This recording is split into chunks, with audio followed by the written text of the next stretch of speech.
Can you hear the music? Yes, we can. Cool. You hear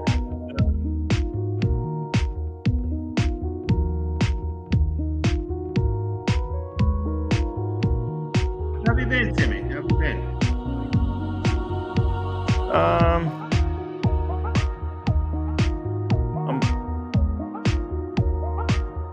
I don't know. I've been better. Yeah, Definitely.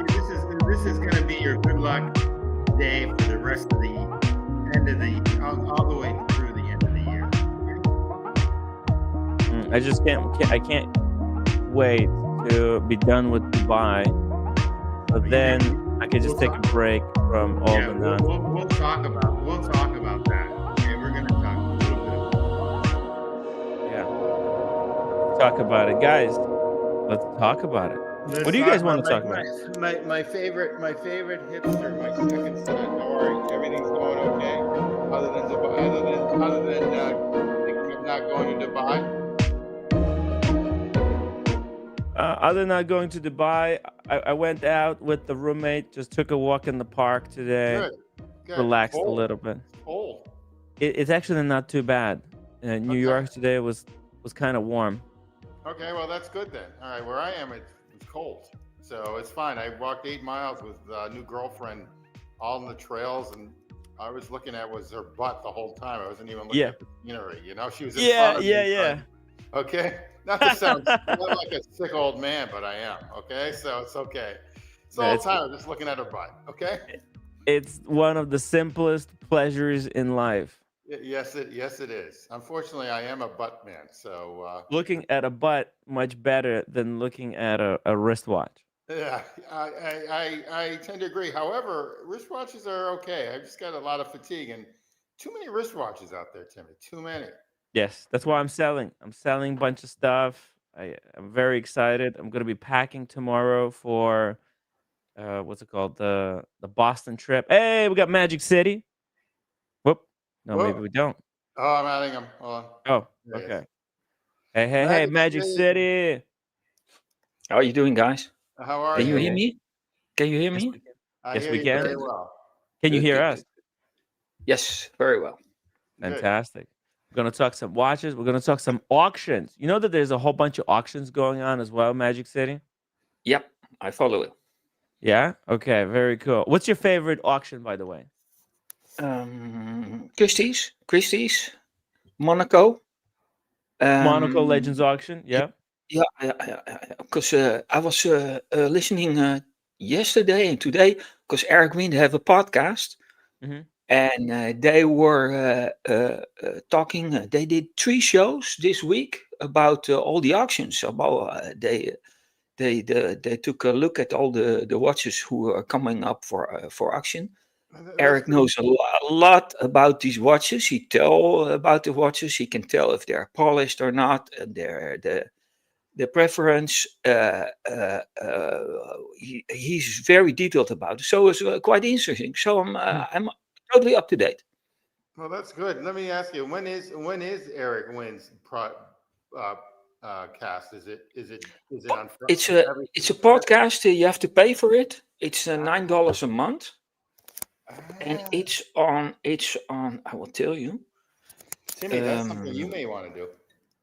Patreon. Well, I do charge for my show, but it's optional. It's free to watch, unless you want to pay. You can pay. It's a different type of funding. Maybe you can mechanism. Maybe you can do podcasts too. Too much? Yeah. No, it's too much. It's you know what? I learned a really valuable lesson. It's actually you can only do one thing in life. If you want to do, like, you either do videos or you do live streams.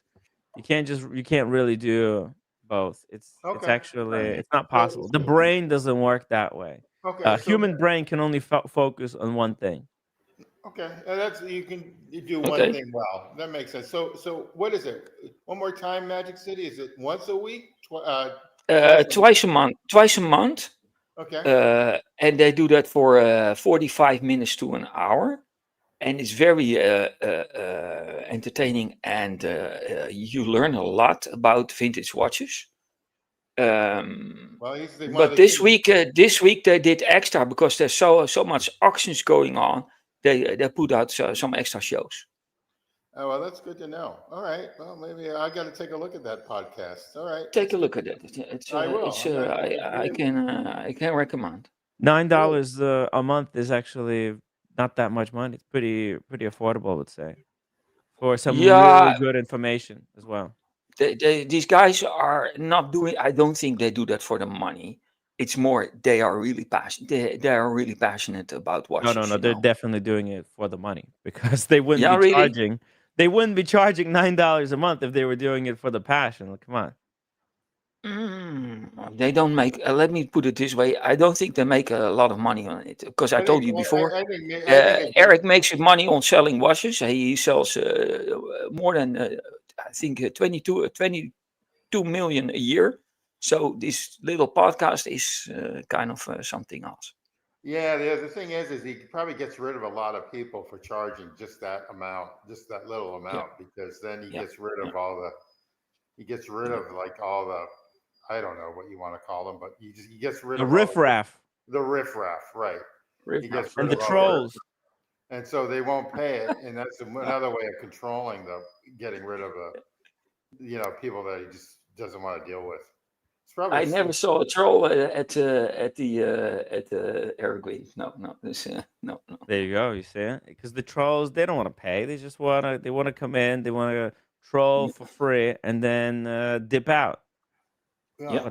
But when you Maybe charge, something you may want to, I don't know, look at that plan. I don't know. I don't know. I'm just saying it out loud. That's all. well, look, the thing is, it's Eric Wind. He's like a guest on that podcast. He doesn't. He just comes in. They tell him what's going to be the topic, and he doesn't need to do anything to prepare for the show. You see, it's a different. They handle all the work related to then optimizing or checking the audio, cutting it up. There's a lot of work that's involved. Eric Wind is not doing any of that. He sells watches. That's where he gets his knowledge. And then 1 hour every 2 weeks, he just jumps on like almost like a Zoom meeting and Mhm. he passes on his knowledge and then he dips out. He doesn't edit the podcast before it goes out. No, I do not agree with it. But listen to it, or I think I'm gonna take a one chance. time you can listen for free, and you will get maybe you get another opinion. It's Yeah, it's I'll it's take a highly look. entertaining. It's very knowledgeable. You learn a lot about vintage watches. I like it's like vitamin for a watch collector. Vitamin for a Mhm. watch collector. And I wouldn't want to have Eric Wynn over there cutting up a podcast, anyways. That's not where his time should be spent. His time is best spent researching and working with vintage watches. Yeah, but he gets his name out though. He Well, the gets his name name. is what brings Yeah, it yeah, in. yeah, yeah, yeah. Well, it Yeah. also brings people into these auctions. There's going to be a lot of people who will watch the podcast and they will Yeah. then go and bid Oh, for that's true. those See, for those They watches. listen. They don't. It's a listening podcast. It's not a show. Not with video. It's only to listen. that's interesting. Well, I got to tell you, I'm afraid of any sort of auction. I used to go a lot with my wife, with even my kids. All these fancy private schools had all these auctions, and I just remember doing these trips. I mean, we would bid and she would bid. But it was all emotion. There was no logic into any of this. So I went in the wintertime to Hershey, Pennsylvania. Uh, Double D would know it, but at the inn there during the wintertime, spent I don't know XYZ amount. Caribbean did that. Bought a painting, way overpriced. As a matter of fact, I still have it. And basically, I think I'm afraid of watches because I just think that you really are looking at, for me at least, you're just looking at emotion more than anything else. And I'm just afraid of that sort of stuff. I'd rather go to Eric Wynn and look at Yeah. something there and buy it right there, or go to a AD and just buy the stinking watch there. Now, granted, can you get a Daytona? Can you probably get a Daytona, Paul Newman Daytona doing that? Probably not, but still, I think there's a lot of too much emotion involved with these auctions. The other thing is that if you're dealing with Sotheby's and stuff, especially in Monaco, I've got disposable income, but I don't have third world disposable income. So that's the other problem. Third world? You mean like first world? Well, more people with more money than third world countries. Let's put it that way. Like Okay. third world, like Okay. kings, like Kings, this. yeah. I got you, I Tim see. G. I got it right away, Tim. Tim Yeah, G. okay. I got it right away. So basically, well, like these universities, these major universities around the world, they have more money than a lot of countries or most third world countries. So same sort of gig. I can't compete. So I'm out of it. I would be completely out of the auction game. I don't even look at. I don't even look at this. I don't even look at it. I don't care if a John Mayer Daytona goes for $60,000 or $80,000. I don't want one anyway.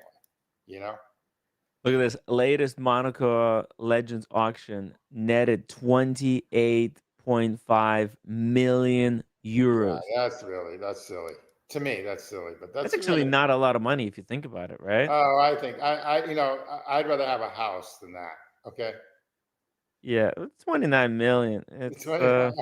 All chump right. change. That's all I'm going to say on that matter. Okay. Tim G, another house. Yeah, you know what? I just put Tim G is collecting houses instead of watches.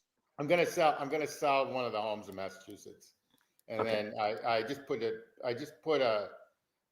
offer on a house in Jackson, Wyoming, actually yesterday.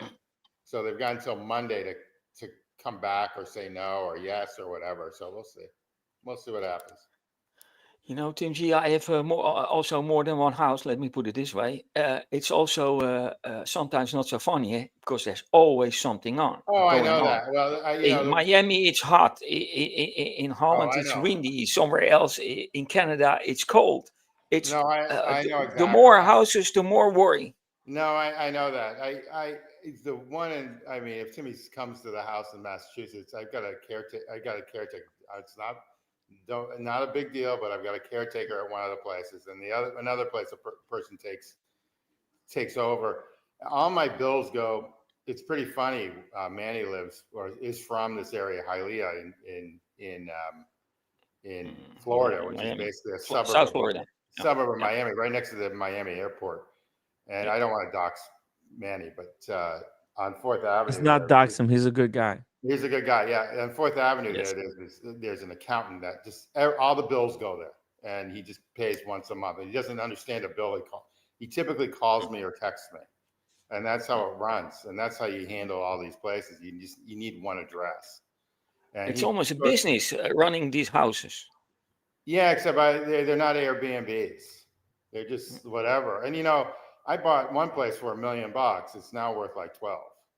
And I bought another place, but I'll never sell that. And I've got another place that's worth like 7. And so basically everything sort of pans out. But the property on Fisher Island is really a problem because what's gone up is the HOA fees there. I mean, the condo fees have really gone up tremendously.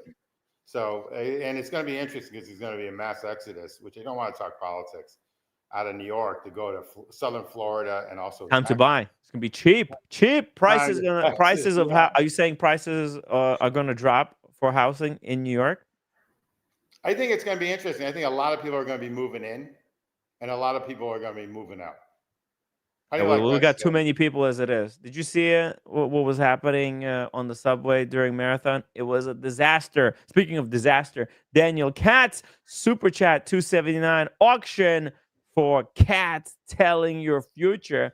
Send money now, guys. If you want Daniel Katz to read you your future, or actually, I'll tell you what Daniel Katz's future is. Actually, forget about me. His financial advisor will tell us. We'll have him on the stream next week. Sorry, so you were saying? No, that's all. By the way, I'm kind of against Airbnb. Now that I've been into Well, Airbnbs, in the neighborhoods, in some of the neighborhoods, that I live in, not the one on the vineyard, but every place else, you can't have them unless it's a long-term lease. They won't yeah, allow unless you have 6 months. well, I So, actually think like there's something to it. A house has a certain spirit. You start letting in all Mhm. kinds of strangers into your house Yes, because of yes, Airbnb. It like yes. changes the place, doesn't it, Magic City? It's like, I, I, I I don't agree with rent that. none of my I think, houses. None of my houses will be rented ever. It's my you yeah, know, privacy, and no one's I agree. gonna invade my privacy. They sit on my couch, they watch my TV, they lay in my bed. It's never, yeah. If financially going everything goes wrong, I have yeah, to do it. But for the rest, never in my life. yeah. I think it's kind Good of creepy. decision. I think it's creepy, to tell you It the truth. is because who know? Yeah, Like for example, I get comments from people in the Netherlands mhm. that I am, I'm a capitalist, that I have this home there and I'm not always there. So I block other people to live there. Well, you are living there. Yeah, You're just not living no, there no, yeah, 100% of the time. I'm there only a few months a year. And people are like, yeah, this is I think not the way it's supposed to be. it's the people who haven't let other people live in your house that say that. They don't understand that Yeah, once you yeah. start Airbnb being your house, it's like You're basically it's equivalent to prostituting. prostitution, if you would Yeah, say. you're Like it's prostituting. like You're prostituting your place. yeah, you're Absolutely. like prostituting your house in a way. I Yes, feel yes. bad for the house. It gets worn out. Like Yeah, also that. Also that. I've got, the Four Seasons in Miami on Brickell. You can buy condos there, and then what they do is they rent them out as in the hotel. So I actually do have friends but the thing is, you go in and you go into those places and they're like the units are like their places are sterile. I mean, it's like they don't have really anything in it. They might have three pairs of shirts and I mean three shirts and three pairs of socks, and that's really about it. It's really, really sterile type place. But like some of these high-end hotels, they have like condos that they rent out as in the hotel mhm. as part of that. And one of them is the Four Seasons at Brickell. Though actually the other one at Ventura, the Four Seasons up there in the north side of Miami, they do the same thing. And I don't know if I like that idea. I just don't like people trancing through your place like you mentioned. You know? No. Yeah, there's a reason why hotels are the way they are, because that like every year they have to rip out all the Yeah. carpets, all the wallpaper, and just refresh it because it just gets all so Yes. worn out and tired looking. Like we were staying at this Airbnb and I had very eerie vibes. Cause like you don't know, you let some people in, they get they could get wasted at the place. They could trash it. They could cut themselves. Then you got blood, other people's blood on your walls. Well, not that, but Uh you got semen and everything else because they're having sex and everything else. yeah. So You I mean, got it's just Semen on the ceiling. yeah. So basically, Christ. no, you don't want any of that. You don't want any of that stuff. Okay. And the worst No, part, sometimes even you might not even see half of the stuff but you can Yeah, feel yeah, it. yeah, yeah. Something there's Yeah. this kind of energy. Agree. Agree. It's just yeah. I think look, if you're gonna rent out a place for Airbnb, you just get a separate place and then you renovate it specifically for that purpose and you treat it as a hotel room. You treat it as a Airbnb place. Do not Airbnb out your house that you live in. Yeah, it makes things it's too gross. strange. It's just Yeah, creepy. It's gross. just creepy. And the other thing is, if you do rent one yourself, I always worry about like cameras and stuff. Not like I'm anything of a beauty to be naked about, but I think that stuff's all creepy. You know? Mm. Now you can get these micro cameras. You can put them. They look like chargers or like um like a clock, like a little radio, and it's got a camera in there. You could be staying in somebody's Airbnb, and they could be watching your every move as well. That's a scary proposition too. Yeah, it's scary. Dear Artifact, thank you so much for being member for 17 months. The new Universal Genève by Compax is too expensive. Guys, let's talk a little bit about, let's get off the subject of worn out Airbnb hotel rooms, and let's talk a little bit about the Universal Genève, because I think what, I think these are beautiful, but he's spot on. well, don't reveal the price yet, Yeah, because if you know the price. I won't. I'm not gonna. I think I was ready to like, hey, these are really nice for like dailies, and I Hmm. said to myself, these are really really nice pieces. I mean, I think they're beautiful. I don't like that. I don't like the bun band, but What everything the else is fuck is that strap, right? well. Look at They're it. big in the '60s, big in the 1960s. It's not My even a first bun. impression, my first Yeah. impression when I saw it was right away. The first Paul Newman Rolex had a leather strap like that, huh? You know that? Yeah, Did it bun. have like a double strap like this, or did it have a bun Uh, strap that attaches? exactly strapped like this. The Paul Newman Daytona. Do you know Really? that? Okay, this is something I didn't know. Thank you for the Yeah. info. Yeah. I can't stand them, So and they're really that's big. what it reminds me on. And then they for the rest they do a good job trying to copy the the, the Daytona. The Agreed. bi-compacts. I like Agreed. this one, the reverse panda dial with the red seconds hand. It just pops. And the tachymeter has got either a ceramic inlay or whatever, but it just looks really cool. Very clean, very, like, these watches should Yeah. have been released, to be honest, 10 years ago. It's a little Yes. bit too Yeah. late, but hey, Beautiful. better late than never. Beautiful watches. I mean, I said to myself, these are really nice. I might pick one up. And then I met a guy, he almost bought Universal Genève, he said.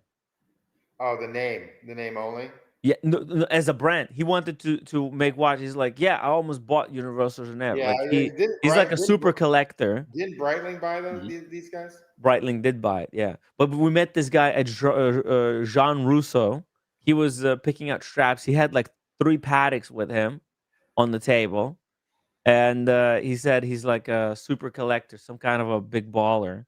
And he said, yeah, I almost actually bought Universal Genève. He was in the workings of buying it, but What is the history about Universal Genève? Can you update me a little bit about where they come from?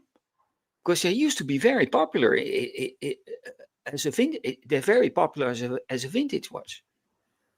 yes, they're super, super collectible. They've got an entire like forums community. They're poly whatever. They actually have parties or meets like a Porsche that you go to Yeah. with these poly. It's called a poly care or something. They're beautiful watches, by the way. They're 35 millimeter. There's no date on them, most of them, and they have like meets for these watches. Like there's like societies. There's a community just for Yeah, that sort of a watch. I understand that. Yeah. It's one of the earliest chronograph wristwatches in the world. They had some of the earliest wristwatch chronograph, because like they started making wristwatch chronographs in 1930s. Back then, chronographs were usually like pocket watches, like with the timers, but they were like the earliest brand. And then Paul Reuter, the brand Paul Reuter, which was designed by Gerald Genta in 1954. Okay, so it's not this one. This is the chronograph, but Gerald Genta designed for Universal Genève 20 years before he designed the Royal Oak, which is super famous. He's became super famous designer, but also they had the Compax and Tri-Compax model that have been very collectible by like the mega enthusiasts. But they went bankrupt during the quartz crisis in 1970s, and the ownership shifted to kind of, I don't know, they and they have never kind of been brought back out, unfortunately.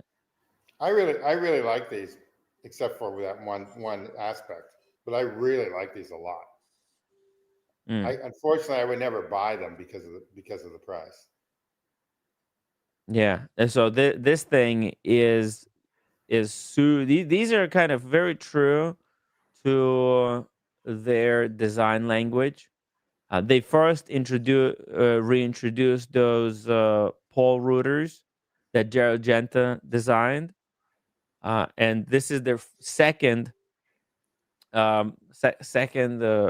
reintroduction. So Uh, my question is though, Timmy, what's the difference between this and an Omega Speedmaster? uh, what do you mean? Why am I paying more for this? Well, I think it's because in a way it's an investment value. They're relaunching these particular ones are probably because these are relaunched as a they're like Breitling is celebrating the relaunch of the brand, but before they start mass producing them, they're releasing these super crazy limited editions. So check this out. So there's only 6 watches here, okay? And there's in 2 sets. This is one set. And there's only going to be 2 sets. They're only 36 mil in diameter by 12.6 millimeters thick.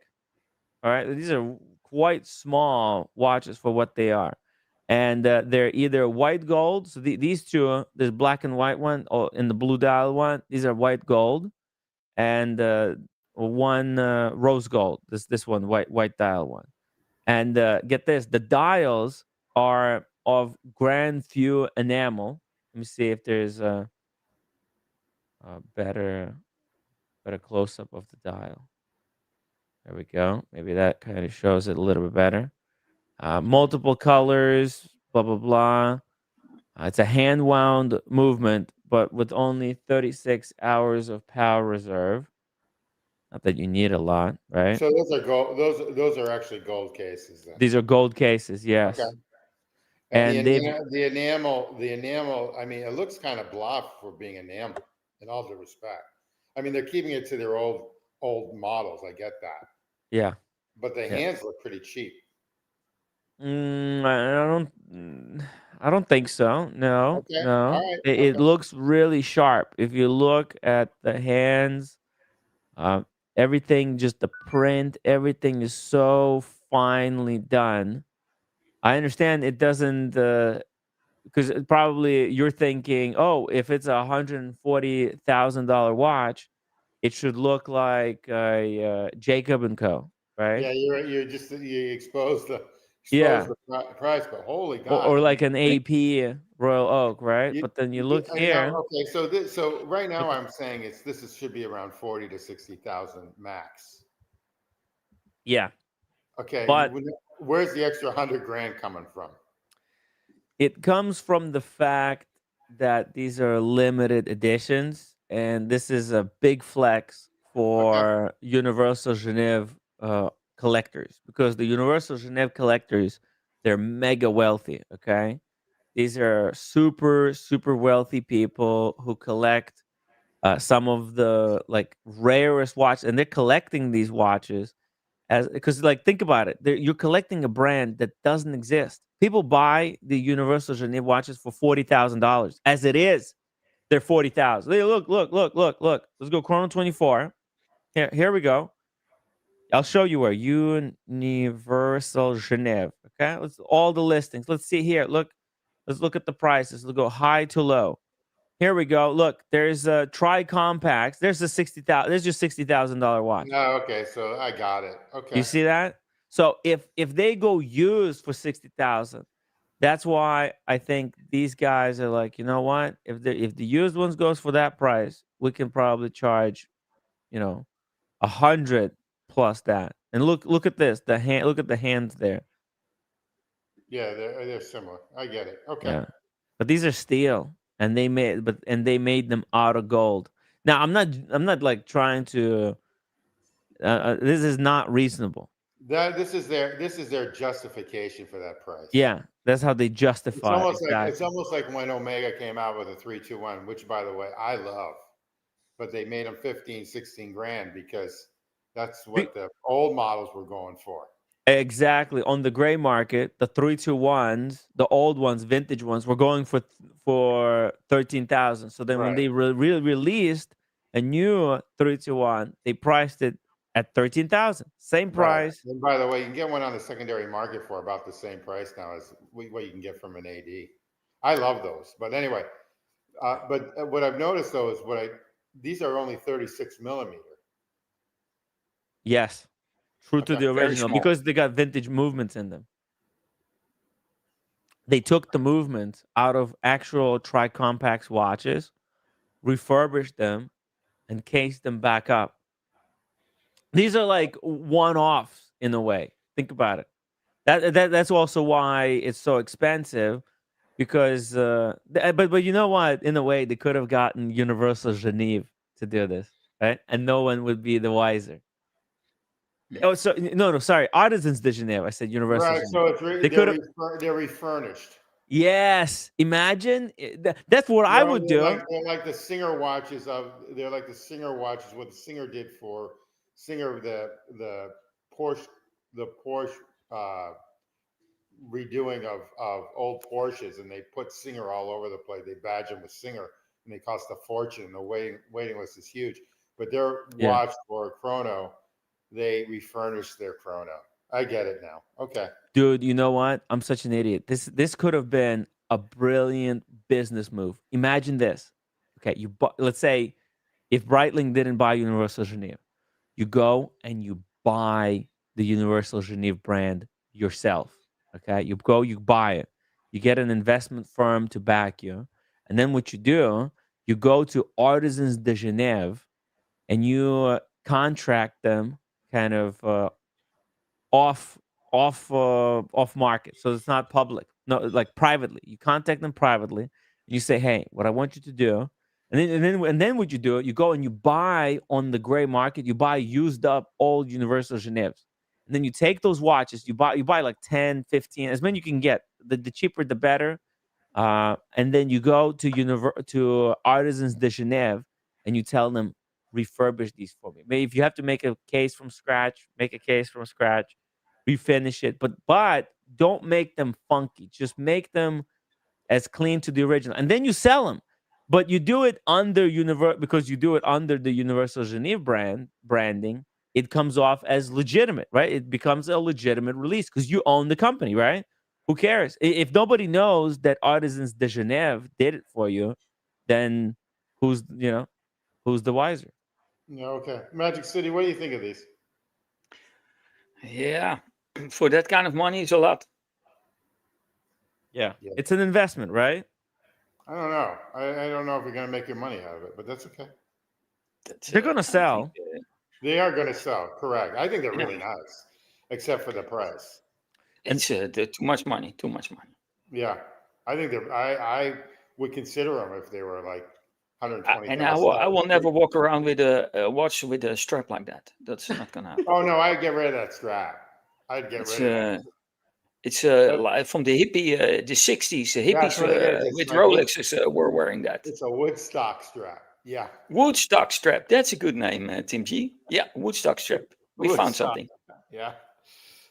That's when all the free sex. I just missed that. I was too young. I just missed that Okay, era. okay. Free Me sex at too. Woodstock. But you're still trying to live that life, Tim G, Yeah, isn't it? exactly. Exactly. Exactly. Back to Woodstock. I'm I'm trying to live my youth because I never did this before, so it's all good. Anyway, let's move on. mm, Timmy, I actually really do like these, except for the price. Kind of sucks, and I would change the Yeah, strap. Big deal. yeah, yeah, You I can't- get it. So this Like, is like some sort of Valjoux 750 movement, or this is their own movement. Did they have their own movement for chronographs back in the 60s? See, I don't know this. I think so. I think this is their own Okay. movement, and as you can see, it's got Universal Genève on it. It says Universal Genève. It's a column wheel movement. It looks very similar to the 321 movement. Let me see. Let me just yeah, scroll down over here. What did they say? yeah. But you know what? You would have to put them side by side Yeah, for. original restored Universal Genève. That's the thing. You see, Universal Genève, they were making they're one of the earliest chronograph movements in the watch space. And That's how why they're many of these are so they making? significant. 180, 150? What? How many of these watches are they making There's only total? 6. There's only 6 of these? Hmm. Oh, no wonder they're so Okay. expensive. Okay.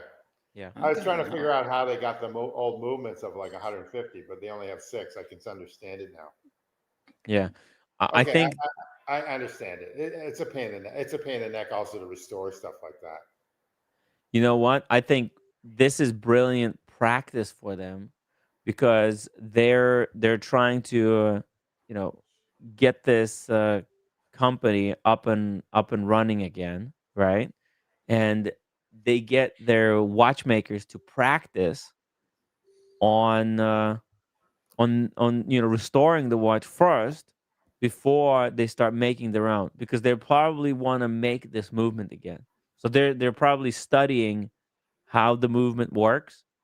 By, you see here, they got let's see, there was an image of them, yeah, like working on the movement. As you can see, it's all cleaned up, right? This is a vintage movement that they took apart. They probably measured every single, because that's also the same thing that Omega did.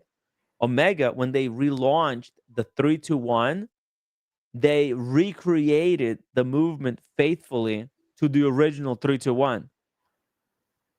Okay. Correct. This is starting to make a lot more sense now. Who owns Breitling, who bought them and kind of put them back on their feet, is this group called, it's an equity fund called, or partners called Partners Group. And then there's another one that is called CBC Capital Partners. And these Mhm. guys have a ton of money.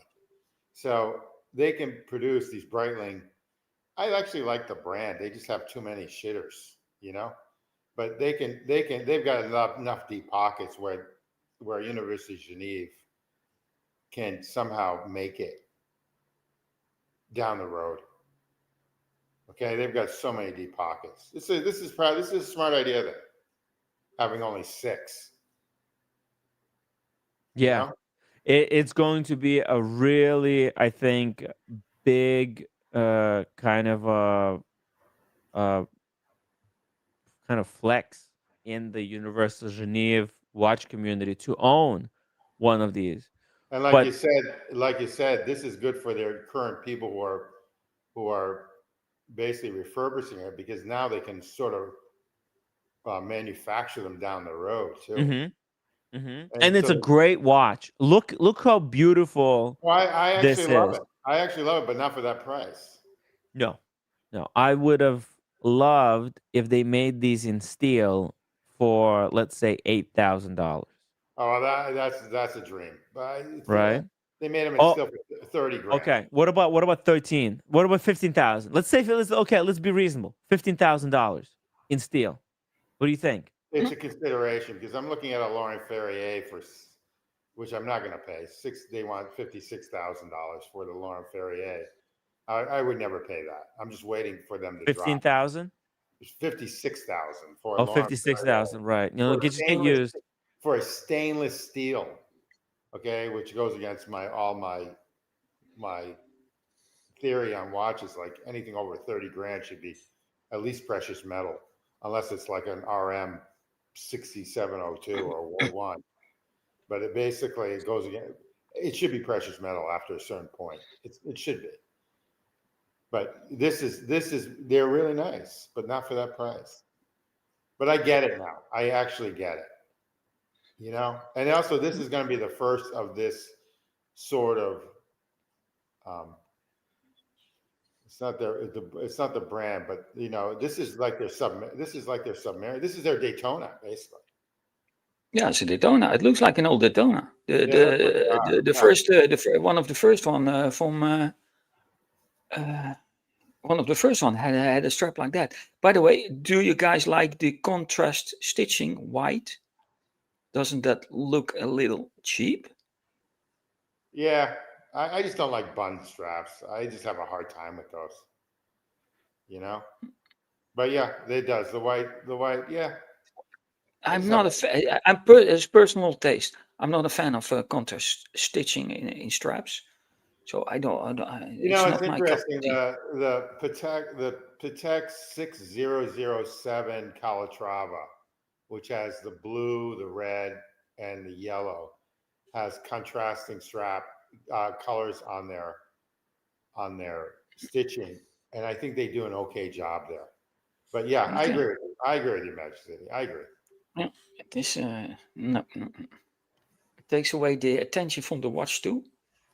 I kind of like it because the dial looks like it's stitched, right? It's a black dial with the white hour markers, and then Mhm. that same type of energy is transitioned onto the strap. But I'm not a fan of the way the strap looks. I would just put it on a regular, Yeah, get rid of the strap. ordinary strap. What the fuck is this? This is just Yeah. So disgusting. here's the issue I've got here. Okay, so they made these, Mm-hmm. and so they got 6 old mechanical movements that cost them what? I don't know. Let's just say 30 grand each. Let's just be nice and say, and they refurbished them. Then the enamel dial. I mean, I don't think it costs that much anymore, even though they are expensive to make an enamel dial. So that's what, another $1,000, right? For the So we're at strap? like these, no, the enamel dial. So we're at like Oh, 31. the enamel. Ooh, wait, enamel dials are expensive. Hold Okay. Very your expensive. horses. Okay. Yeah. Yeah. All Yeah, right. unless you're making them in China, the way Atelier Wen is making them, maybe it's gonna be like $1,000. But to make it here, somewhere in Geneva, locally, an enamel tile, and then you're making a You have a super lot of limited. waste. A lot of Yeah. waste. Yep. Yep. Yep. Yeah. Okay. All right. Okay. And So you're making a small batch order, and each one is different color. Look at it. Yeah. Every dial of enamel is different color, yeah, right? I think I actually like them, but like Magic City says, they look like a Daytona. But that's everything looked like a Daytona back then, so it's okay. Well, this is Yeah. what the Daytona got its look. Yeah. Well, I agree with Let's that not too. forget that I agree this with that too. predates Daytona. So my other question is what's Yeah. the bezel made? What's the bezel made out of? Is that ceramic? Yeah, let me check here. Because ceramic now, I mean, I love ceramic, but like it's like, Aluminum. oh, isn't that interesting? Yeah, that is really interesting. It's better. I like aluminum personally better than sapphire. I actually do too. I like what Omega did with like what Red has, that new Omega he's got with the orange hand and whatever, Hmm. and that has Mhm. aluminum dial. I think it's better than a And it's ceramic. got dot over 90 as well. Yeah, but I think Yeah. they all had dots over 90. What does that signify again? Help me out. No, it's the dot is over 90, not on the Right, side of the 90. right. There's But why? Oh, okay. What does that mean that there's a because, dot on it? because Omega put Yeah. the dot that's next to 90 in different places. Sometimes they put it above, sometimes they put it to the side. I didn't know that. Okay. Yeah. That started with the at White's with the 3-2-1 movement. That was collectible with the dot over 90 because they had dot over 90. So everyone was looking for dot over 90. It's like the It flat. started in the 60s. Okay. All right. Uh, here, let me show you versus. Let me show you the difference. I'll show you a picture. Let me just So find it on. they're only making 6 of these. Oh, these will sell all day long then. These will sell within a month. Yeah, of course, 6. They will easy sell that. They made 100 grand on each one. Okay, check this out right here. Let me see. Can I zoom it in? All right, here we go. You see it? There's the dot over 90. You see it? Yeah. Okay, now we'll go over here, and there's a dot not over 90. You see that? Oh yeah, that's pretty cool actually. Okay. Right?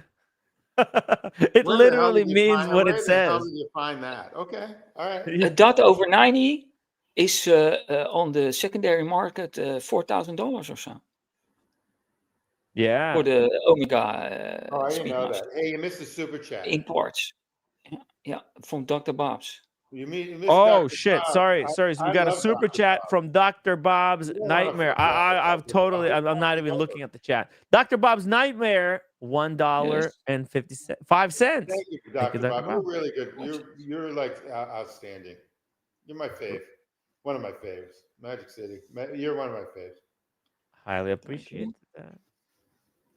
Really appreciate the support. Thank you. The 70 cents you can buy a stick of bubble gum. A stick of gum. Now here's another one. This is the similar from Rolex. Flat 4 versus non-flat 4. Okay, so over here you see that's a flat 4. You see what the 4, how the 4 is? It's got a Yeah. flat top. And then if we go here, there's a sharp 4. You see, on the sharp 4, it comes to a point. Which one's worth more? Flat 4. Flat 4 are way more collectible because they're kind of funky. I think Rolex made the flat 4 and they thought like, what the fuck are we doing? It's like a typo. That's not how. It's cute. Okay. Yeah, I don't know why they did it like that, but then they fixed it. They made, that this is how you actually write a 4 like that, not with that top, weird top, kind of. Well, they did. It seemed like they did that to fit it in within the dial, but that's okay. Other one. They fit it. They fit it in the dial with that 4, but that's okay. Anyway. Yeah. So just going back here, I think if they bring this watch back and they do like steel with that movement, mass produced, but it's probably going to be still relatively difficult to make.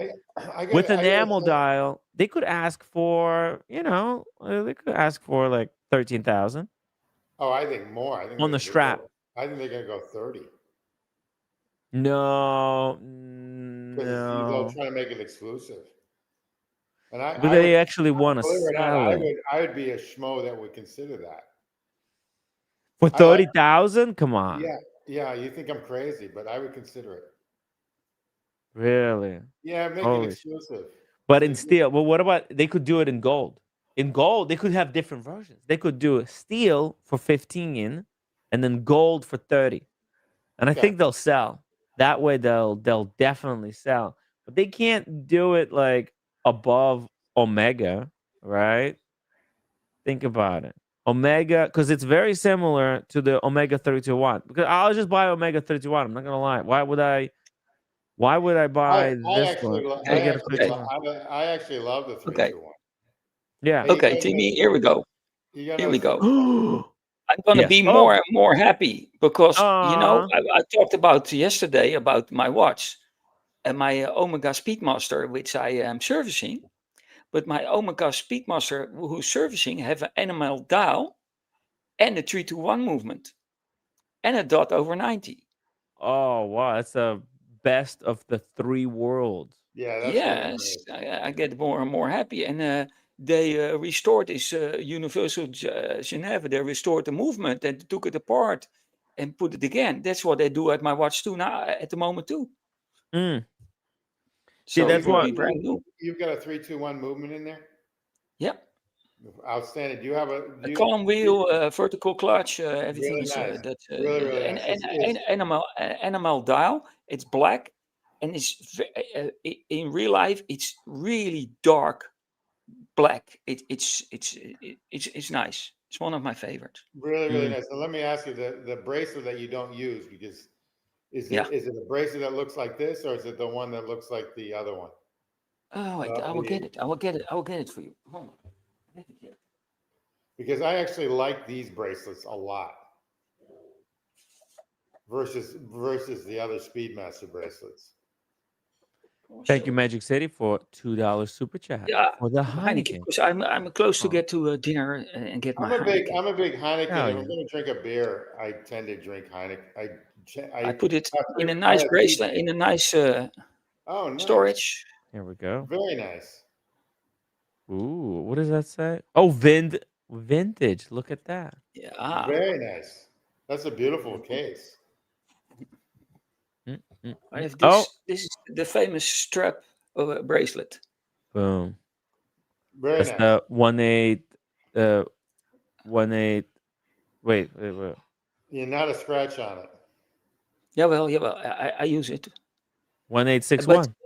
Yeah, look at the logo. It's the vintage Omega logo on it. Oh yeah, that's Oh yeah, cool.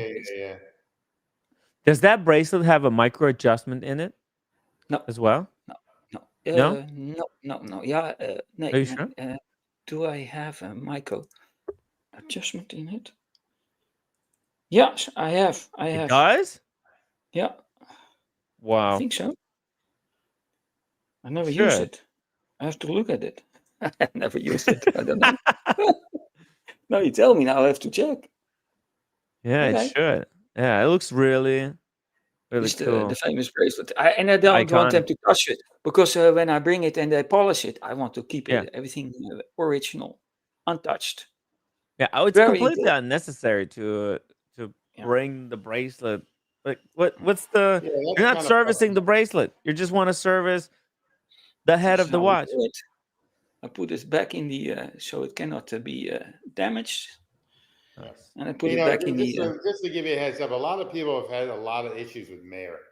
It basically watched the Switzerland, but They're arrogant, arrogant. The ADs are leaving, and watch the Switzerland. If you take a look at their stock, it's like in the tank. I don't know if they're gonna make. I don't know if they're gonna make it. Hey, there you go. That's a nice. Shout out to Maldives. That's a I was Maldives. wearing it today. Yeah.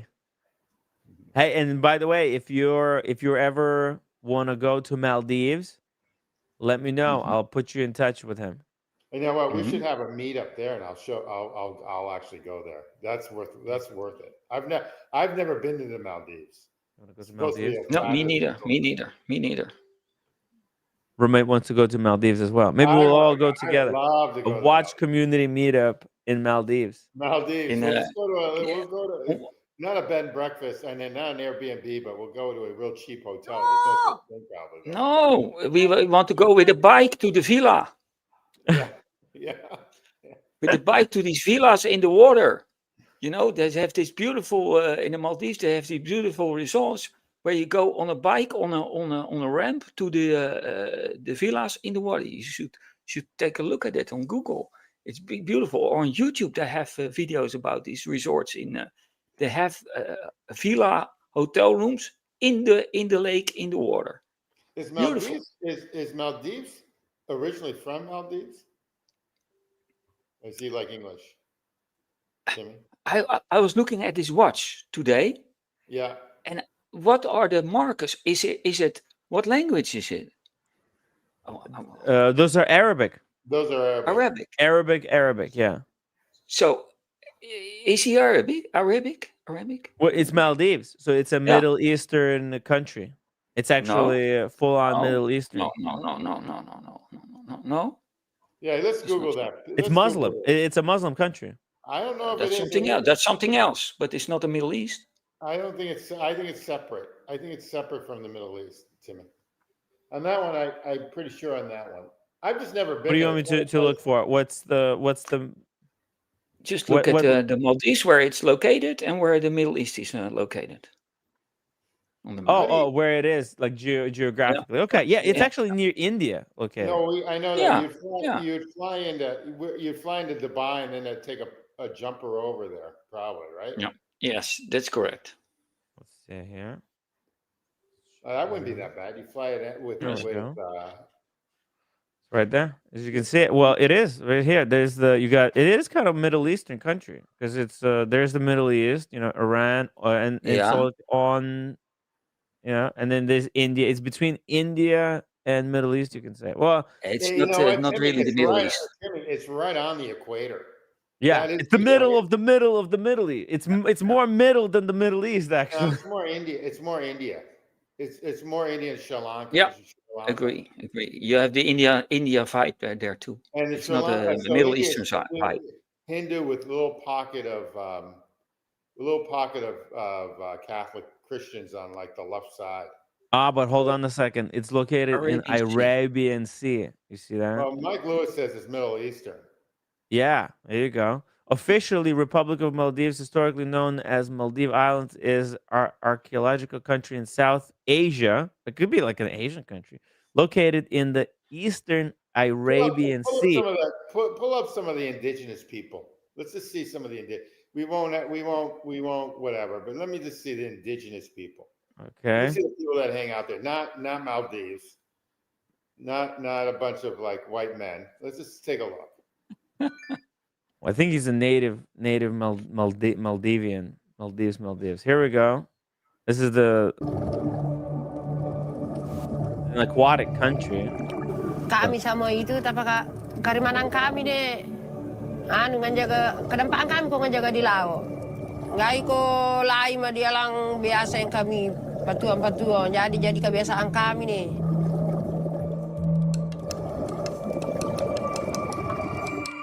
World's best free divers.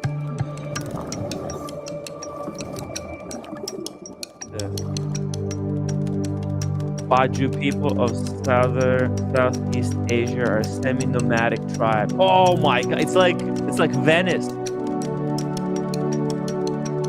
They got these like 5-star resorts. Sorry? They've got these 5-star resorts there. Yeah, they kind of imitate the way that native people live there.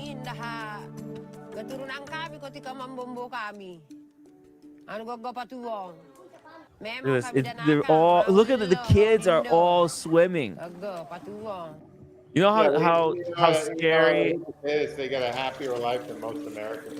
Yeah, because they're actually living the life. They're not stressed about the bullshit, social media. Did you get the likes? Getting the likes. I learned that in Louisiana. The people in Louisiana that I go to down there, they're more happy. They're happier than everyone else because they live like a real carefree life. Dude, you know how amazing it is to dive underwater like this? I used to be a swimmer, right? Well, not like professional, but I could do stuff like this. I'm sure the water, if they're on the equator, that means that everything is like constantly like 80 degrees. Always. Yeah. Look at this. He wakes up in the morning, puts his goggles on, goes diving for fishes. Boom. You need a meetup. I do want to go to the one in California. Wait. Rich says the guy needs a submariner. Yes. Yeah, exactly.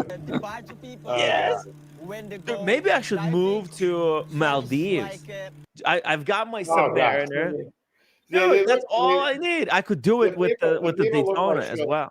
The people look like Sri Lanka people. Sri Lanka. Sri Lanka people. Okay. Yeah. Indonesian. And by the way, there was a girl that went to Harvard with me, probably the prettiest girl in my class at Harvard, and she was Sri Lankan. I don't know if she was obviously well-to-do. Why is there such a massive? She was drop dead gorgeous, drop dead. City on this tiny island in the. Oh, look at this. This is the city. This is their biggest city in. What's the name of that city? Let's see. How does Maldives bird poo or? Does he go back and forth to London? How does it work with Maldives?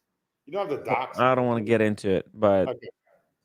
It doesn't matter. Dump your garbage. But this island, Malay, has a popular. Malay. This is I think where he lives. Malay, I believe. Look at this. This is like a luxury resort, like you were talking about. This is like Miami. There's of like Maldives. Yeah, Miami has too many high rises. I mean, no offense to my high. And this is all high rises. Look at the island. It's all high rises. Yeah. You know what? Yeah, but and there's like a Mar-a-Lago like property right there. You see it? You've got like top 10 like hotel properties in here. Okay, that's all I know. You have like if out of 100 hotels, like 5 of them are here. Of the top 100. That's really what I know. In Miami. No, in Maldives. Oh yeah, because it's the most beautiful country in the world, I think. If we're talking Resorts raw on Malay, beauty, on other islands. Okay, thank you, CB. I'm clueless on this, so I don't know. All right. I think this is where The TV says the resorts are not on the Mali, but on other islands. Okay, maybe then it's like they're Okay. where the like the government and stuff. Yeah. Oh, look at this. Look at those are all the different islands, right? And the Malay is just one of the little It's islands. pretty interesting But because this is what the islands look like. Look at that. I'm See? assuming they don't. I'm assuming There's they the don't. resorts you were Yeah, mentioning, resort. like that. I'm Yeah, assuming it's like Bali. this is Okay. what I want to do. Yeah. Mhm. This is what I want to do. It imitates how the natives live. So basically, you got like a multi-billion-dollar corporation like Hilton Resorts, and they partner with the government. They say, "Hey, listen, we'll give like $250 million to build a property here." And then they just come in and they just build the property, and they have a network of different planes. They're seaplanes, and I think you fly into Male, and then you take a small seaplane to get here. I think that's Yeah. how it works. It looks pretty damn nice. And they don't have the hurricane issue. I'm assuming that the Caribbeans and the Bahamas have, well, the Caribbeans part, but the Caribbeans, and they don't have the monsoon problems as much. Am I on base or off base on that? I don't know. It looks Yeah, more I don't know. I don't know too. I don't know. No idea. They Probably. they call it another name at the area. There they call it a typhoon or everywhere Yeah, Magic in City, the. you sailed. Did you ever sail around there? No. Okay. All right. You were in Most of the time, there's no wind there. Oh, is that In Maldives. No, not so much wind. Not for what I know. There's not too much wind there. Okay, so here's the breakdown. Maldives has two main seasons. It has the dry season, which is from December to April, and that's the best weather. It's sunny skies, calm seas, and low humidity. That's when the tourists go there. And then there's the wet season, and that's from May to November. There's more rain, wind, and cloudy days, especially June to October. You can still get sunshine, but there are frequent short tropical downpours. The bad weather does not usually experience, there's no hurricanes or typhoons because it's located just south of the equator. Yeah, Oh, that's okay. incredible. I mean, Okay. so CB, you say there's no CB. You don't have to dox yourself, but what country are you from? Because you seem like you know a lot. Yeah, he knows it. He's been there several times. He said. Yeah, CB, he's like a mega collector, by the way, guys. If you want to know a thing or two about watches, that's the Have you ever guy. met CB? I never met him, but he has that Joker watch. I've seen his collection. He's got like Okay. insane stuff. Insane stuff. I would say his collection is one of the top collections in the watch community. Dude, you just need to get on. Just be like me and just get on without Oh, he's a your. diver. Look at this. He dives Oh, around the wow, world. Holy so that's one of shit. your hobbies. That's pretty cool. Good for you. Oh, he was born in Switzerland but lives in US. Okay, that makes sense why he's wristwatch obsessed and why he knows about watches and cares about them because of the Switzerland connection. Can you name your state that you're in the United States? Look at this. The entire island of Mali is smaller than the Central Park. What is that? Yeah, What? it's pretty cool actually. Yeah. Anyway, I would love to go there someday. Yeah, it's possible.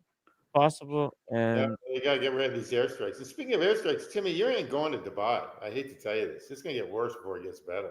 you think so? Yeah. Yeah. Yeah.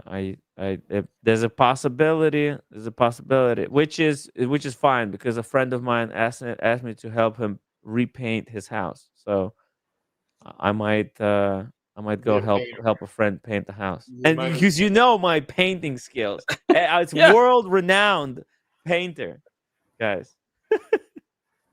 I used Back to to do your own. Back to your old job. Yeah, yeah. Exactly. Actually, they make Exactly. pretty good money because it's cash too. Maybe that's what I should do. There's a lot of money in it. To be It's a honest, lot of money. home renovation right now is where Yeah. the money's at.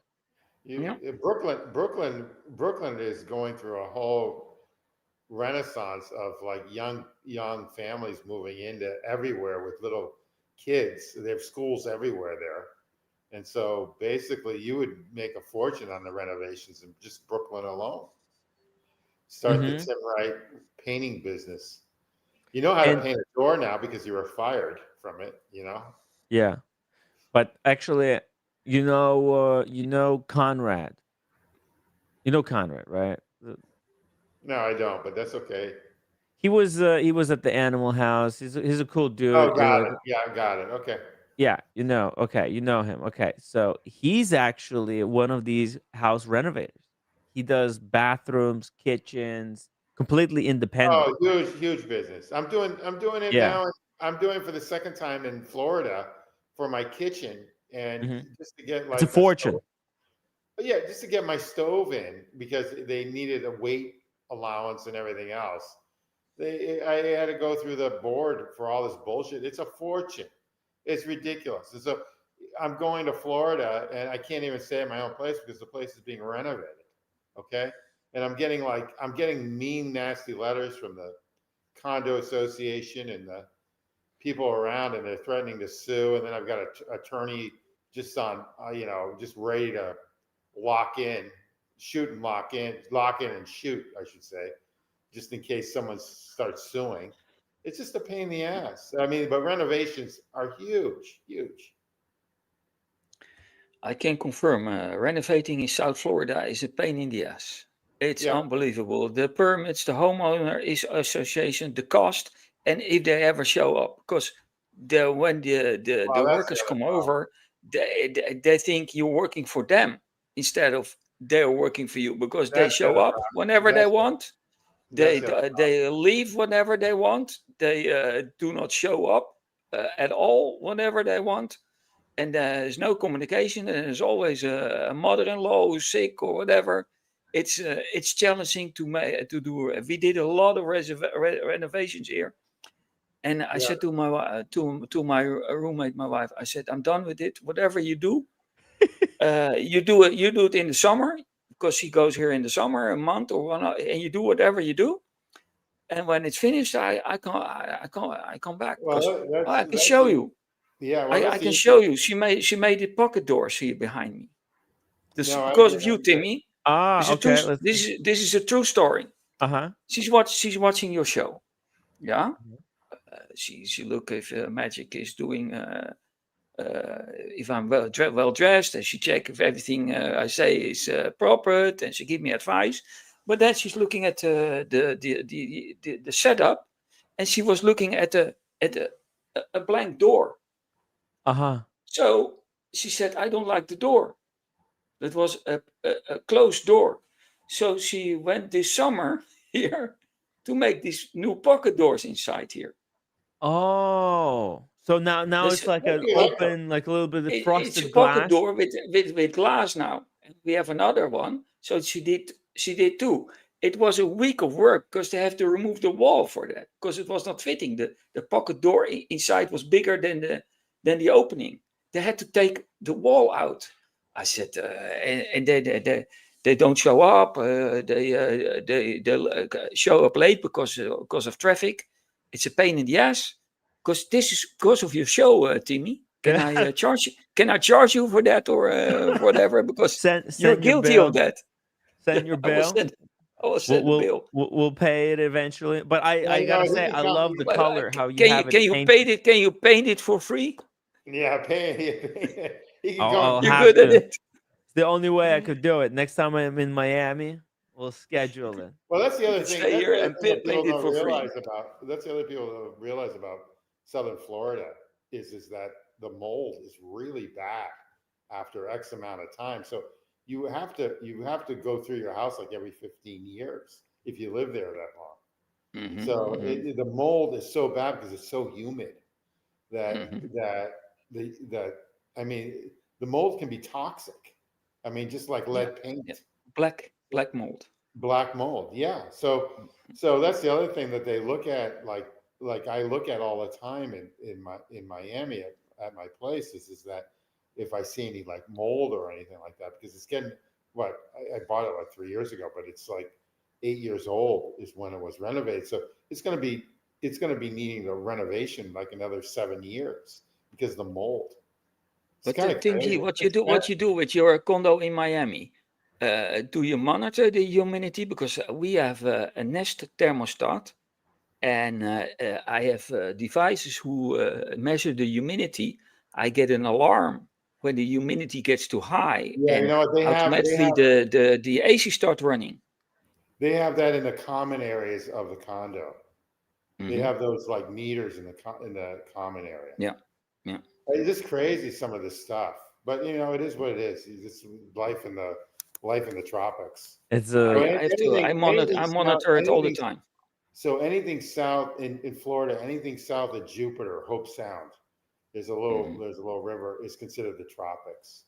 So that's like in the Mohs USDA scale, it's like a 7 or 8, which means that it's hotter, like it's one of the hotter areas in the United States.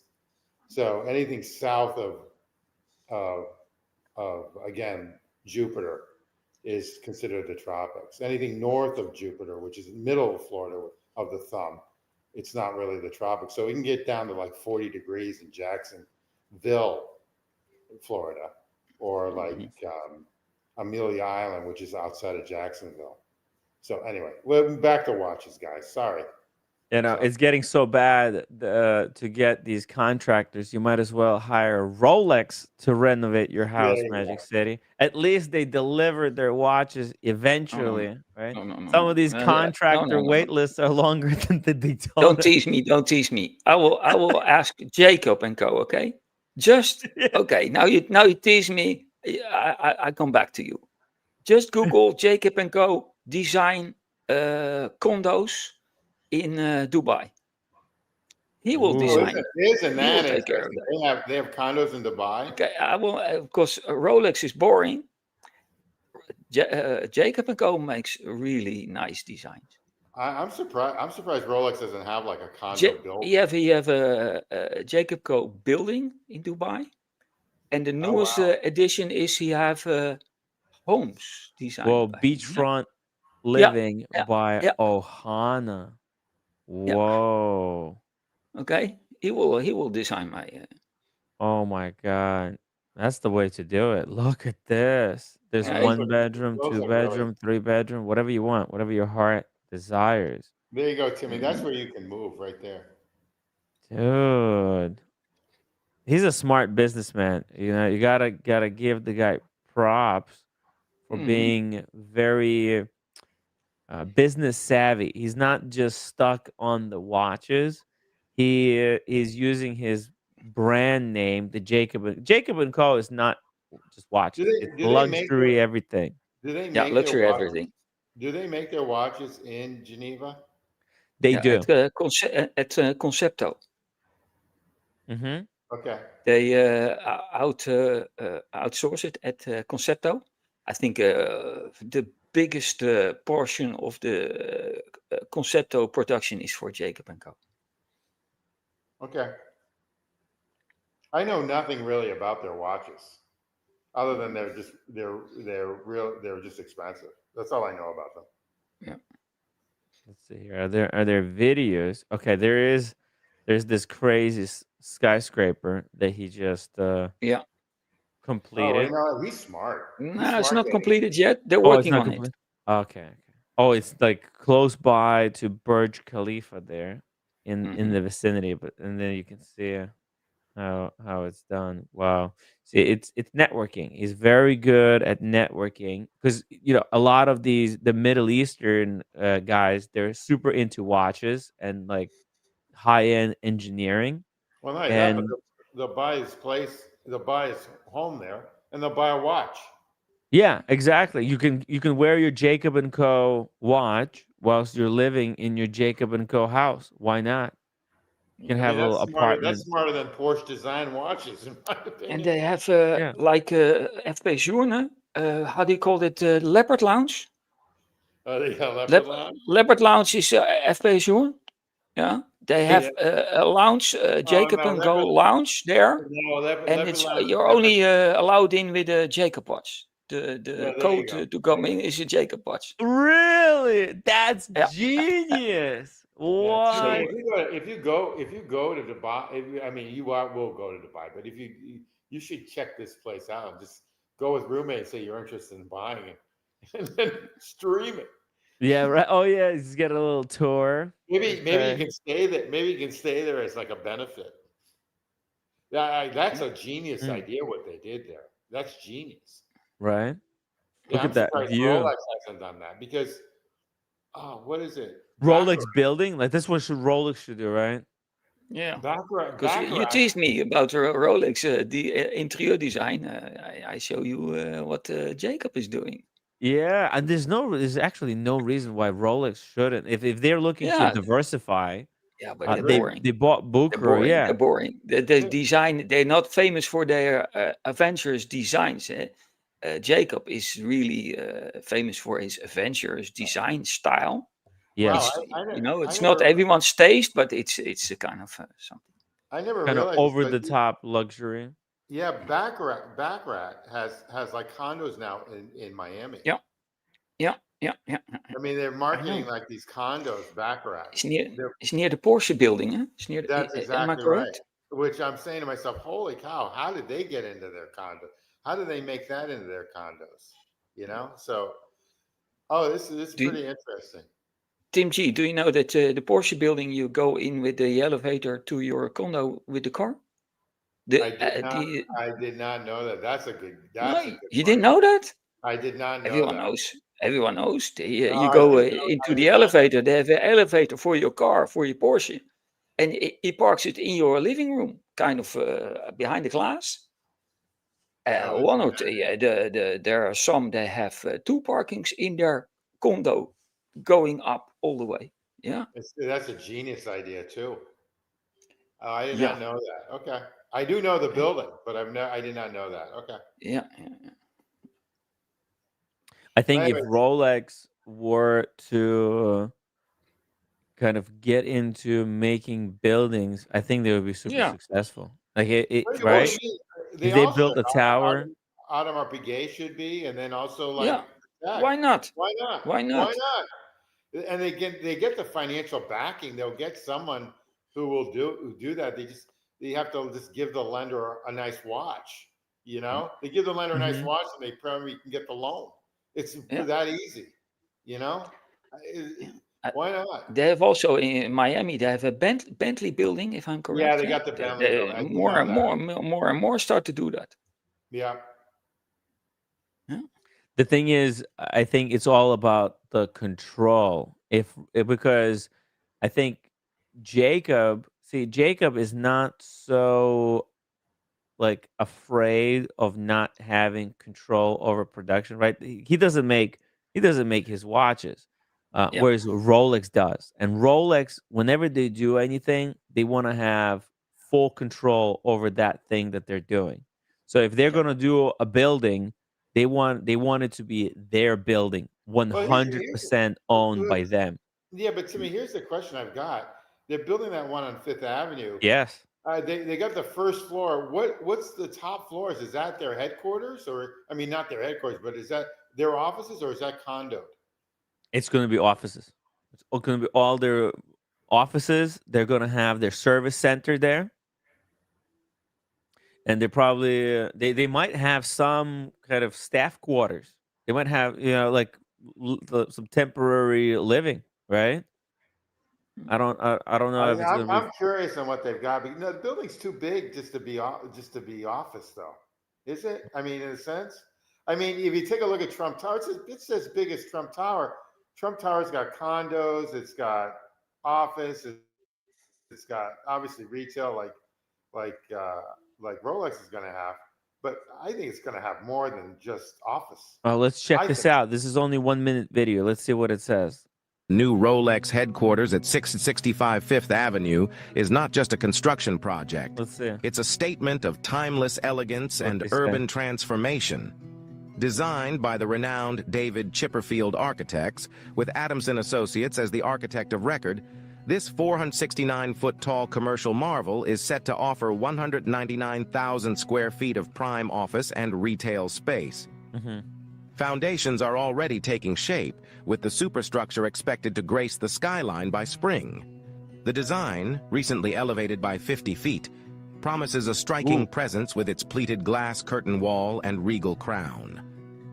Inside, the layout is meticulously planned, with offices from the 5th to the 25th floor and a double-height dining and event space atop, complete with a terrace for breathtaking views. Oh, look at that. Yep. And they're going to have mega events here.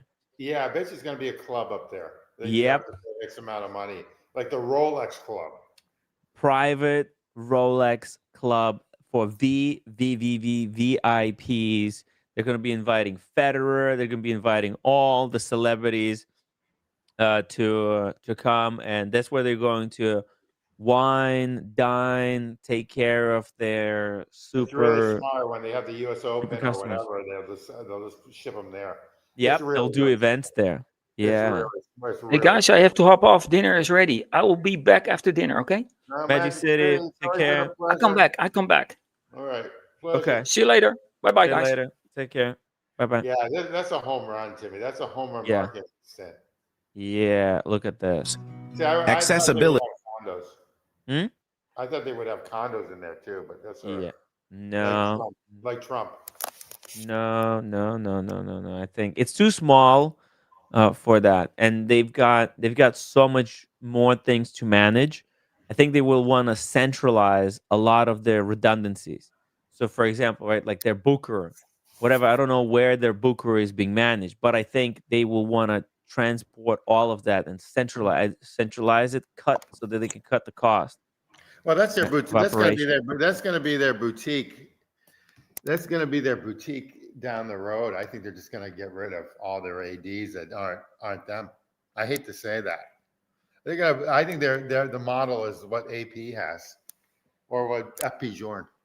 Then they can really control their product, because I don't think they can control they're forced to upgrade. I mean, the one in Greenwich, Connecticut used to be a family-owned business called Betteridge, and then they couldn't. They did all the renovations, but it turns out that they couldn't afford the renovations. It cost them a fortune to do new renovations on the building, and then what happened was, I don't think they could make their payment, so the guy just left. Now around the corner, the owners from Betteridge, they just have a jewelry shop, and Watches of Switzerland bought them.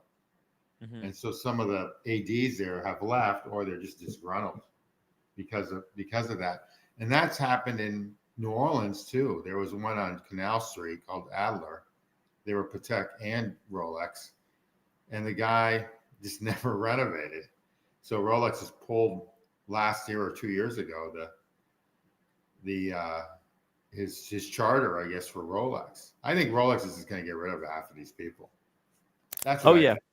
Well, okay. they're gonna cut costs, right? The other thing is consolidate. There's a Rolex AD up in New Hampshire. It's teeny, little podunk, little AD up there, who I love, by the way. And there's one in Chattanooga who I love too. But I mean, they're in the process of being bought out, or they were bought out. The one in Chattanooga, Virginia AD bought them, but eventually this is going to be gone. I just think they're going to be like central locations like New York and Washington, D.C. and Los Angeles and Miami and all these big cities, or Paris or whatever. And Rolex is just going to control that. Yeah. And then they can really control. I mean, they got rid of Wimpy. You got rid of Wimpy in New York. They killed Wimpy. They said, you got nothing to worry about. You got nothing to worry about. And then... Yeah. We killed them. And the red wedding. Tell them at the last minute. I just remember when we used hold the rug. Yeah, I used to remember when we used to do work for this this banking company in New York on Park Avenue called Bear Stearns, old time banking firm. And I always used to ask, is everything okay? He said everything's super, everything's Humpty Dumpty. And back in like 2000, what was it, 8? Mhm. Next day they just closed their doors without any notice. And that's what they did with Wimpy. They did that with Wimpy. So, and if they can do it with Wimpy, who are huge, they can do it with everybody. If you think about Yeah. it. I think sooner or Maybe later. maybe they'll buy out Wimpy. Maybe you don't know what kind of negotiations they had. Maybe Rolex Well, said, "Hey, we're gonna buy you," and Wimpy said, "No, we'd rather whatever go bankrupt." And who knows?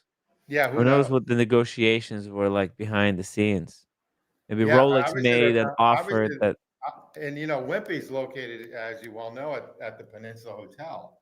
And so the Peninsula Hotel, there's only 3 of them in the United States. Peninsula Hotel is like marquee brand, like next to the Amman hotels. Peninsula's probably way up there, way above Four Seasons, way above every place else. There's only 3 in the United States. There's one in Beverly Hills, there's one in Chicago, and there's one in Manhattan for Peninsula hotels. And if I don't know what Wimpy's going to do paying Peninsula Hotel rents without Rolex. So there's a domino effect here. Okay. So it's going to be interesting to see if Wimpy actually even stays in that spot. Because they probably lost around 40 or 60% of their revenue because everyone wants a Rolex and they go there. It's a problem, man. It's a I think it's really a bigger big problem. problem. I think it's a bigger problem. I think it's a trickle down effect, and then Rolex is going to just make a fortune on Fifth Avenue. Gonna cash it in. But Cash but it the in. thing is, Rolex needs other players as well. They can't just kill all their competition, and because Rolex is good because there's so much other garbage around that floats around, and it makes Rolex look so much better by comparison. Without all these other peripheral brands, Rolex is actually nothing. It loses all its meaning. You understand? So they Yeah, they I need agree. competition so they can I just, crush it. I just think everything's going to go boutique down the road. I They mean, I may can't. be. No, they Huh? can't all go boutique because then it loses all the meaning. And it's Okay. super expensive. It's actually like super wasteful. It's like imagine like if everybody drives cars instead of using public transportation. Right? Imagine if New York City had no subway and everybody had to drive cars. Well, that's We'd like a be lot of fucked. cities. That's like a lot of cities in the United States. Yeah, no, I Yeah, understand. it's a I understand. disaster, I mean, right? that's Los Angeles is like that right now. Yeah, it's a disaster. That's why the traffic over there. Yeah. That's why No, contractors I can't can get agree to with that. work. Yeah. If you need a renovation, you need a new kitchen, and then the freaking your contractor gets stuck in traffic for 45 minutes. What a waste of money and time as well. No, I agree. By the way, shout out to Dingo Dave. He sent me a picture of this watch right here. Look at this. That's a really crazy Rolex. Perpetual. Look at that with the pointer date. This is super vintage. Yeah, and it's a moon phase, and I want a moon phase. I just don't know which moon phase I want. I do want a moon phase watch, and they're really easy to set. And I can tell you how to set them right now if you want me to tell you. Is it the oh really? Oh, The you don't have secret? to. No. We need a super chat. We need a No, super chat okay, to all right. reveal such secret information. Not going to Technology. We can't just give this technology away for free. Come on, it's Tim. really easy though. You don't need Well, to go exactly. If it's the better, the easiest technology is the most expensive one. You're right. And it's not going to the Patek site either. Okay. It's not going to Patek site. It's something you don't even need to go to the Patek website. Easy. Yeah. Okay. Yeah. Why should we give out this type of information for free? Mickey told me like, why buy the cow if the milk is free? That's exactly correct. That's my theory too. That's why this girl I'm dating right now, she's not giving a lot up. She's Right. Exactly. Okay. What's the point, right? She knows. She She's knows. taking and taking and not giving. Yeah, There has to be a balance, right? That's exactly right. There's no balance. Yeah. But anyway, this is a great looking Rolex. It This is. this is a a complete calendar because it's got the month and the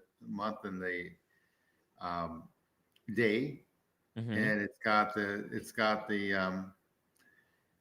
the moon phase. I'm surprised they don't make Rolexes and make these anymore. I think they will. That's why they designed the 1908 in the way they did, because I think in the next couple of years we'll see something like this pop up. They'll get to it. They're going to keep iterating and working on the 1908, adding all kinds of new fun complications. Look at the box that this thing comes in. Yeah, What this looks like a treasure chest box. Yeah, it is a treasure of a watch. These type of things are super. Although I have no idea. This could be fake for all I know, because I am so, yeah, like illiterate in these type of watches. I have no clue. I don't know anything about it. But I'm pretty sure if we just Googled it, let's see here, Rolex triple. What did they call it? I don't know. Rolex Perpetual. See how much they are in Chrono 24. Rolex Perpetual. Uh, triple calendar with blue pointer date. Okay, here we go. Let's see if we can find it.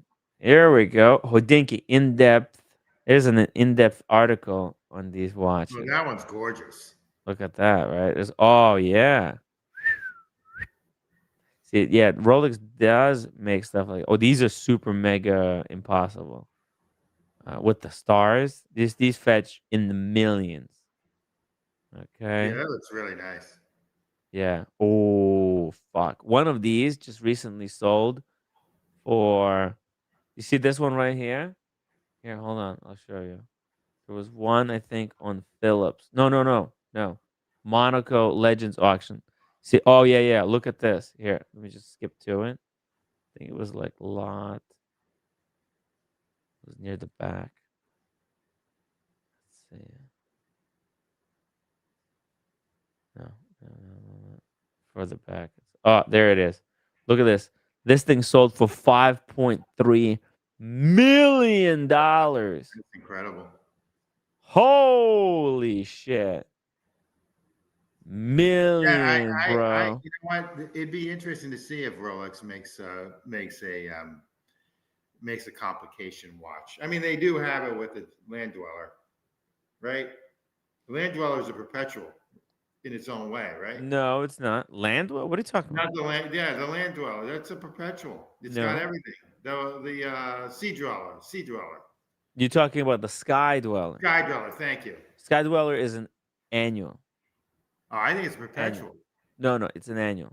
Okay. All right. It's an annual calendar, but it's kind of a non-traditional. It's pretty complicated, you know. And obviously they got rid of the Yachtmaster 2, which I actually really liked. That was pretty complicated too. They just got rid of it like last year or something, right? Yachtmaster 2. They did.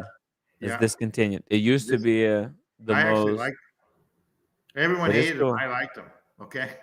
Yeah. I don't care if it was 44 millimeter. Ginormous. Ginormous. But this is a great watch too. I actually like it.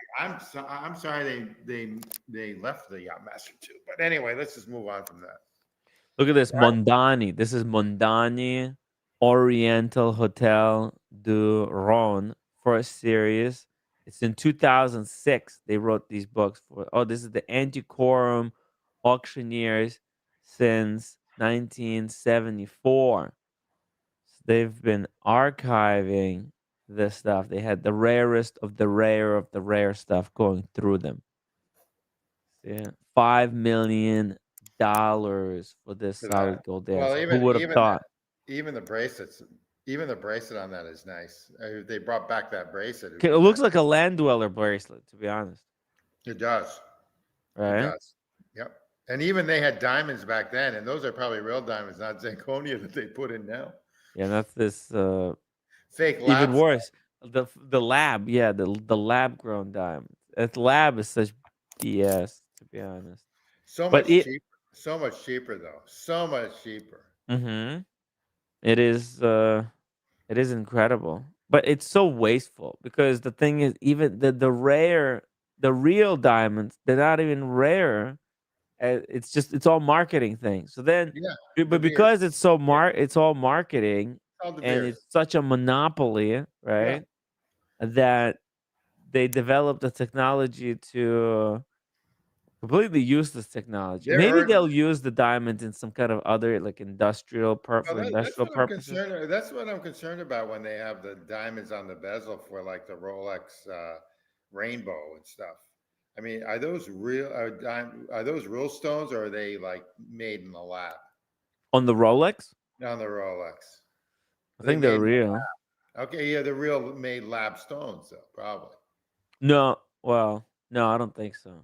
I Okay, think all right. although I think if Rolex put lab stones, I don't think people would care. In fact, it would validate the lab diamonds. Suddenly, I think lab diamonds would be accepted. If Rolex started using, because that's how, people are But sheep. you don't know if they're lab diamonds or not, though. You don't know if they're lab stones No, but because they're what I'm saying is a lot of people, they're just sheep. They're just going along with what other people are doing. If Rolex, it's like this, Rolex doesn't use lab grown diamonds, so they say, oh yeah, no, diamonds are bad. And then if Rolex started using lab grown diamonds, then a lot of these people they would flip. They would say, well, if Rolex says it's okay to use lab grown diamonds, then I guess it's okay because they can't use their own brain. You understand? yeah, okay, They're all just right. following along with what other people are Well, saying. they're sheeple. I get it. Yeah, they're just sheeple. There's just a lot of sheeple No, going on. tons of sheeple out there. Yeah, Tons. yeah, they're just sheep. They're just following other fucking people's orders. Daniel Katz, super chat, Yeah, yeah. 279. I'm a problem. Oh, Rolex. By the way, how cool was that idea to turn Daniel Katz into a diamond after Yeah. cremate? There's a service actually online. That does that, and then someone Yeah, can wear it as a diamond ring. yeah, You can do it. You can give the diamond ring to roommate. You can give the diamond to roommate as a as a setting on your. Daniel Katz ring. Yeah, you're probably on your 10th I, anniversary now no, I wouldn't with do it. roommate. I wouldn't do it. I'm scared actually. Imagine What? if somebody does that to your body. It just sounds painful to Oh, get it's creepy. squeezed into a Again, going diamond. back to creepiness, it's just another creepy thing. It's No, I another get creepy thing. It's like having a whole bunch of just hordes of strangers living in your house, it. just Then you going have a through your diamond. house, through your Then you have a shit. diamond. What Yeah, what what jizzing on your what, ceiling, what anniversary exactly? Or her just like or who knows oh, where. Jizzing her foaming behind all over, or her behind the foaming all over the covers. bed. No, Yeah, all exactly. over the bed or into hard to reach places. Yeah, hard to reach places. That's what I'm grossed about on that Yeah, stuff. it's Okay, gross. Same thing, so I'm kind of freaked out. Imagine they take your body and squeeze it into a diamond. It sounds so painful. I wouldn't want that to well, you'd happen be to me. dead. You wouldn't know. No, I think you would. Because Okay, I all don't right, think you. all right. I don't know if you would. I don't think you would. No, I think you could because think about it. What happens to your body? Right? What you are because here's the thing. I think you have this idea just because when you're thinking, it feels like you're over here. Do you feel like because that's like a lot of people think like you're like where are you in your body? Like what does that even mean? What is that question, right? Do you Well, that's know? part of the soul. That's part of the soul thing. If you have a soul or not. I don't actually think. I think soul and the body is one and the same thing. It's one and same. So Okay. when your soul is your body, that's why some people want like their ashes to be scattered out because then you get to get like you get to united, reabsorbed back into the earth and the planet and whatever, right? But when you get squeezed into the diamond, that can't happen to you. You're kind of stuck in that diamond. Fucking painful. And then you're stuck for many billions of years. What if the diamond gets lost and then you're like in some, God knows where, some, under some building. Sounds Great. painful. Great. So Great. anyway, This is a beautiful watch. RJ says, yes, Timmy, it's your brain that thinks. But I think we think with the whole body.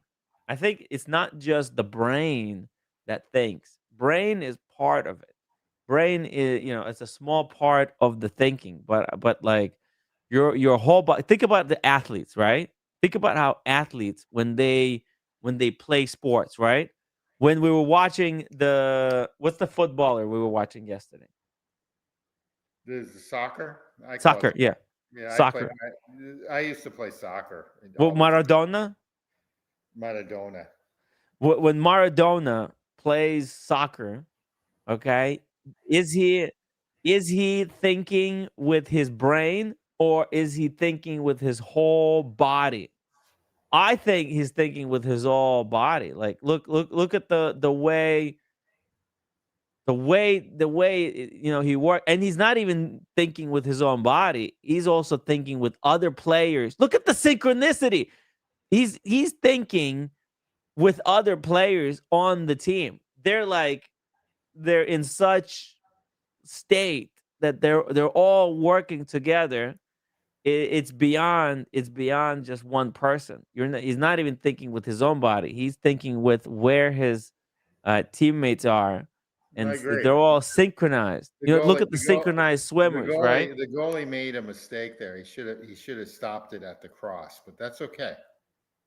That's yeah. Oh. See, instead of it, he should have been up more and intercepted it at the cross. He shouldn't have been playing against Maradona. That's what I think. That's futile attempt. Look at this guy. He's going so much faster than everybody else. He's pissed. Look at this. Look at the size of his thighs, though.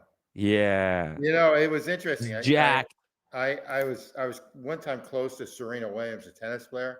Mm-hmm. Her thighs were the size of my waist. Okay. Yeah. She would the power. The power. Okay. All muscle. But the same thing with this guy. His thighs are just huge. Yeah. He's a legend. Look at this guy go. Oh my God. Look at this. Look at this. Oh man, they're not. You see it? Oh, did you see how he got pushed? People complaining that the hand of God. He hit the ball with his hand to score that winning goal. But he's been pushed around, beat down. How many times? How many times was tons, and he gets up and he keeps on going. He's like exactly. Was he bitching that they pushed me? Yeah. Shut up. So the University of Genève, going back to them, phenomenal watch. Too expensive, but this is their starter. So another 5 years, we'll see stuff that are going to be mass produced. That's what it's telling me. I don't know what it's telling you. So that's a good sign because I actually like these watches, and hopefully they'll be under 30 grand that you can pick them up. Yeah, imagine these for 15. And this under 20, under 20. Come on, let's be reasonable. I get it. Inflation and tax and everything. Did you see the Omega 321? I didn't know this, but these are 17,300 now. No, you can get them for 16. I've been looking. I looked at these too on the secondary market. No, great watch. I love these. I love the movement and everything. My dad had one, and basically when he was in the hospital, somehow it was taken or whatever, and my mom and my sisters or whatever never like went after it because they didn't realize it was gone. I was kind of bummed. But anyway, long story short, these are great. This is a great watch. This is a beautiful Speedmaster. I've got mine though, so I'm kind of happy with the 3861. Is the 321 that much better? Yes, it is. But also, it's much more expensive to service one of these. And your watch is more durable. Your watch is more durable. Yes, Cam's chronograph is a lot Huge. more reliable. Huge reliability issue. Column wheels, they're finicky. Very finicky. Movements. Very finicky. Gorgeous. But they are more beautiful. Look at this. Like, yeah, it's just complicated. You can look at that. You're mesmerized by it. Yeah, it's gorgeous. I am being mesmerized right now But as the I'm thing looking. is that the adjusting and every like 3 to 5 years, if you wear it constantly, you're gonna need to throw this in the service all the time because it's gonna be finicky, like you said. Oh, beautiful watch, gorgeous. I'm glad they brought it back. Happy. I'm very happy they brought it back. But yeah, they're at retail, almost at retail now. You're better off buying one on secondary market, in my opinion, because then you don't have to buy like 6 watches to buy this. They used to go above retail. Let's see. Way above 22. Yeah. They used to be 22, 23,000. Now they're 15 to 18,000. And by the time you're done, it's what the tax is. So it doesn't make a difference. Let's see. Oh, they got first Omega in space. Let's see what else. Who's got one of these in the community? Do you know? Who's got a 321? 321? Yeah. Carson Chrono got he 321. I did not know. Yeah, interesting. Okay. Yeah. He's a huge space buff. Okay. So he's got the 3. He was actually one of the first few people to get the 321, if not the first one. That's how much he likes it. Yeah. Okay. How about the guy from Canada? The Canadian? Who's from Canada? I don't know. There's a bunch, but there's one that I think has one. Anyway, nice. They're beautiful watches. See, I'm surprised Kojak doesn't have a 321. I'm surprised too. Yeah, he's got some interesting stuff. Because he's got a Snoopy. He's a big Omega butt boy. Big Omega butt boy. Huge. He doesn't have a 321. Yeah, it is weird. No 321. No 321. So you can just mock Kojak over not having a 321 now. Let me know, guys. Let me know in the chat if you have a 321. Look at this one. This white one, in my opinion, is the best Speedmaster currently on the market. I agree, but you can get that on Jama Shop new for $7,500. I would just go to Jama Shop now and just buy that. Yeah, these are way undervalued. Let's check. Jama Shop. Here we go. Watches. Omega. I don't want the discount. It's $20 on a $20,000 watch. There's a Snoopy for $16,000. All right. That's about market. They're about 13. Yeah. Okay, so you're paying tax. If you don't pay tax, it's about market. Well, there's one on the rubber strap right here. Boom. On the rubber strap for $8,000. I think that's a great watch. That is a great deal, actually. Yeah. And it's brand new. I didn't even know they sold them like this. Yeah, they sell them brand new. They would say owner, or user owner or whatever, owner secondhand or whatever in a nice way.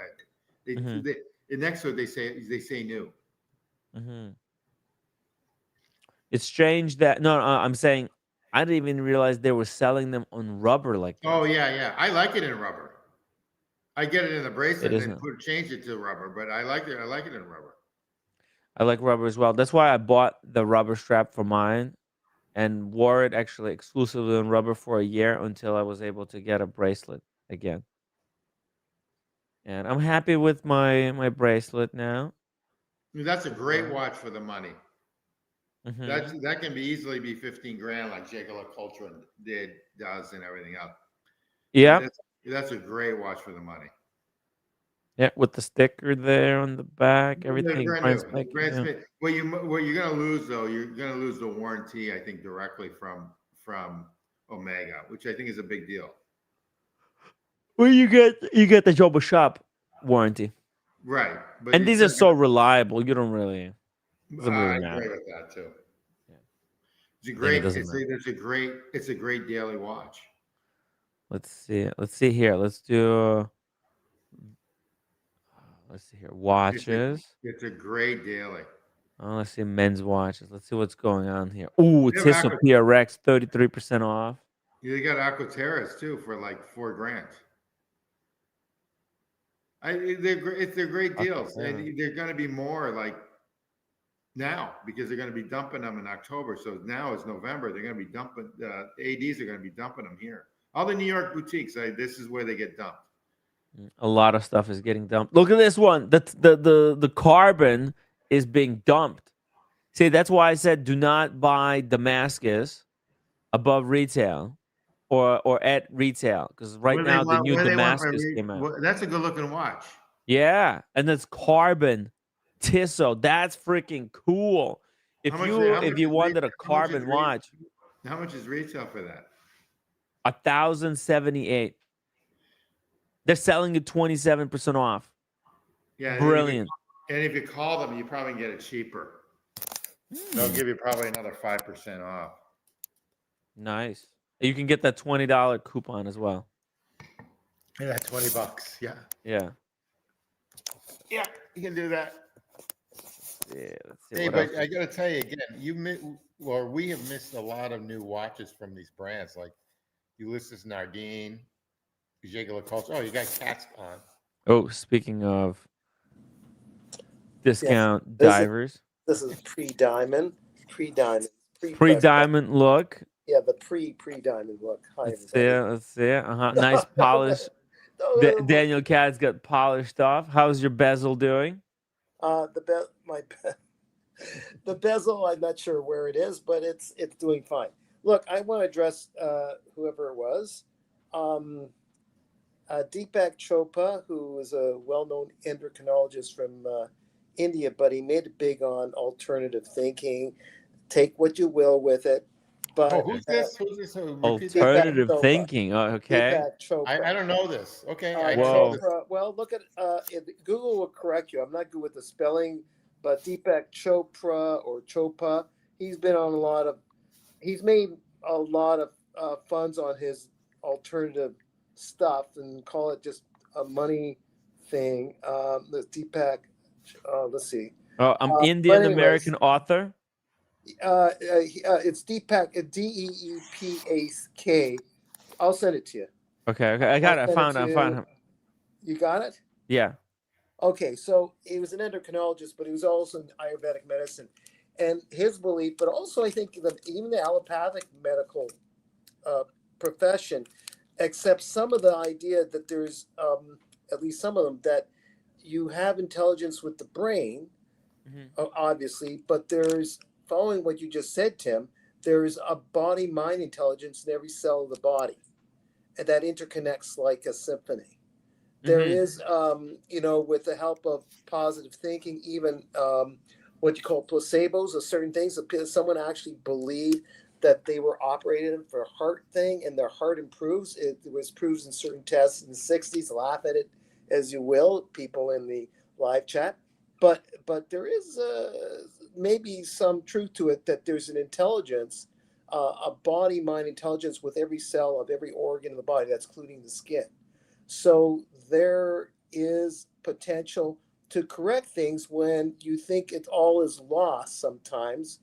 Let's say with cancer, and it's grade 4 cancer or something. I'm not saying your time is not up. It may be, but that there is that possibility that you could improve by trying alternative stuff. People have, and it didn't work, but people have tried it and it did work. It just depends where the body's intelligence is, the body mind of every cell of the body.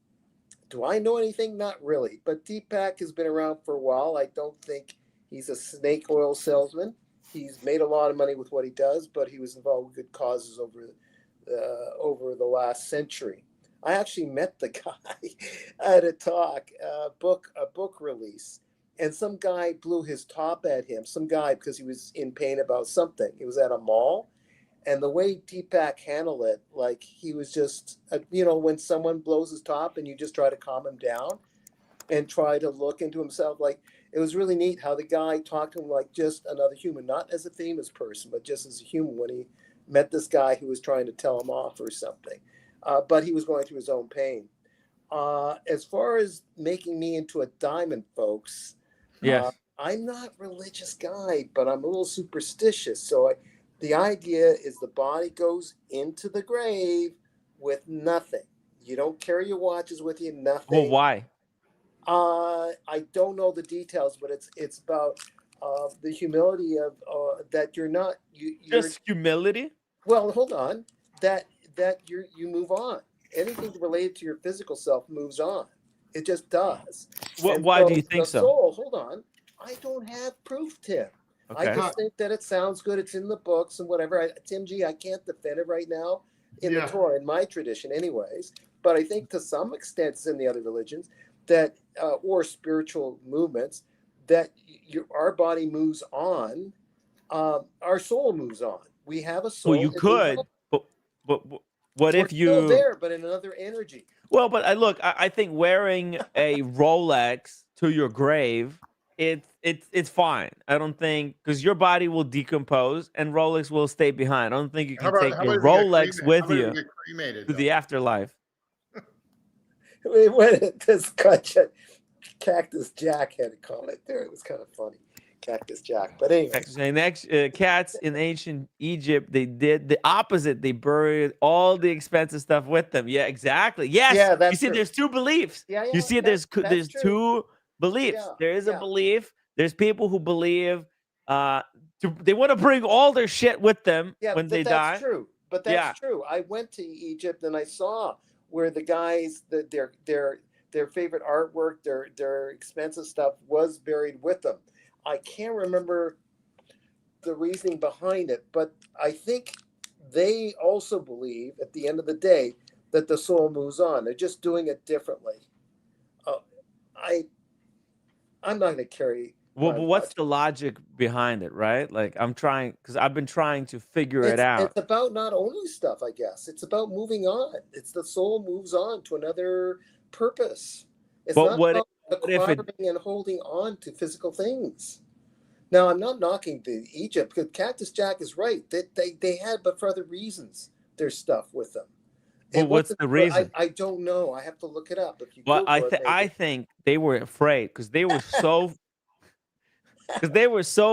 mean to people on Earth, right? So when they go to the afterlife, they wanted to have all their soldiers and shit, right? The terracotta, you saw the terracotta soldiers, right? So these kings, because they were so ruthless, they had so many people in this world who hated them that they were afraid that those people are going to come after them in the afterlife. So they needed all these soldiers, to protect them.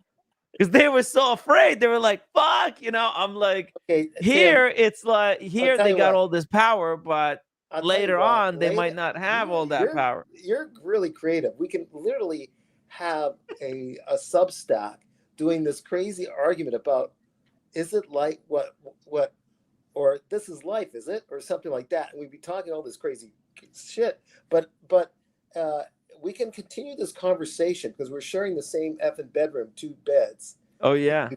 And we can, if we can't fall asleep and after your third, dry martini, we can argue over. We'll go around the table and we'll ask everybody. Carrying the jewelry with you to your grave, but there is some right. You can even Google it. Why they brought their stuff with them in Egypt, the Egyptian tradition. But I think if we had all the great philosophers, people from different religions here, like a panel, and you asked what their opinion was, I don't think it was about, even if the stuff is with you, it's not about possessing it, really. There's another reason for it. I could be wrong. The soul moves on. Yeah, I like the idea of our soul moving on. That means it's not all over yet. Moving on where? I don't know yet. I'll let you know when I get to the other side. It's a lot simpler than that. I'll explain it to you. Sorry, Tim G. We just got carried away. I know. I'm fascinated by it because I think everyone's belief is the same. I mean, I believe I'm religious in many ways, but I just believe when you die, you're just done. My dad did too. Well, it's just vacuum of space, just black my vacuum of dad. space. Yeah, you're just done. You're just done. That's what my dad used to say. Stop reminding me. My dad used to say that. Look, It's what do you awful, think, Dad? but I say, you're what do you done. think, Dad? Well, that's over. Well, maybe like your consciousness, maybe it's done, right? It's most likely it's done. You're not gonna be thinking in the same way you're thinking now, right? Well, It's not possible. I don't have enough logic. None of us do. But the way I look at it is the way. This is my hope, without any receipts. I don't have any receipts. Is you know that at the momentum of a train going so many miles an hour, it takes a while for it to slow down, or if it's forced to stop, there's still a momentum of mass and velocity, or whatever it is. I'm not good at math. A equals mc squared. I compare that analogy to the operation of our body mind with what we call a soul, or whatever it is. And all of a sudden we're gone. Boom. Something happens. Black. A plane crash, or you drop dead, or whatever. I think that energy's got to go somewhere. It ends like The Sopranos, right? No. Bam. Yeah, but black not, screen. But not whatever is that energy that represented that soprano character. That character still moves on. The momentum moves on. That soul, or whatever it is, moves on. That's my hope. I don't have the receipts. Remember, I said so. I admitted it. So those are your theories. And you heard some other theories. Other people have theories. Yeah. Based on so many people, from poets, Franz Kafka, you know, that guy Watts back in the 60s, you know, you name any poet, probably Dylan, and you know, our guy Leonard Cohen, who are friends, by the way, and many artists from before and after the great philosophers during the Greek periods. I would think Kojak would comment on that. They can't all be wrong. There is something else. Where they proof is whatever they've written from previous writings by other groups. And maybe there were receipts in a different way, but I don't have them. I don't complain. If I'm talking like this, because my last name is Katz, which means Cohen, which is an acronym for Cohen HaTzadik. And Cohen, Leonard Cohen was a Cohen. Cohen means the high priest. And Tzaddik means is benevolent. I don't deserve it, but that's where I come from. So cool. Great. I'm supposedly descendant of Aaron, Moses' brother. You know, when he went to get the 10 Commandments, all so I don't deserve that. It's my last name. But who could be my Aaron if I'm the Moses? Would be Tim Wright. I have a question, Daniel. Right, Artem, right. You right. I have a question, Daniel. Is there grifting in the afterlife? Is it as well organized? Sure. Oh no, never. As I think it is. If you ever read the written tradition, the oral tradition in the Old or New Testament, it's full of betrayal and cheating and lying and killing and doing the wrong thing and totalitarian autocracies. It's full of that. And someone says, why is it supposed to be the Bible? Well, the Bible's telling you the way people were making a mess of themselves. Username Mickey279. Stuff learned on yoga retreats is mind blowing. All right, I'll stop. There you That's go. it. Yeah. That's it. Okay, I don't want to fry anybody. Mine, you know. One final question. Let's go around the table. If you can bring one item with you into the afterlife, what is it and why? And guys in the chat, join us. If you could bring one thing with you, could be a watch, could be anything else, what would it be and why would you bring it? Let us know.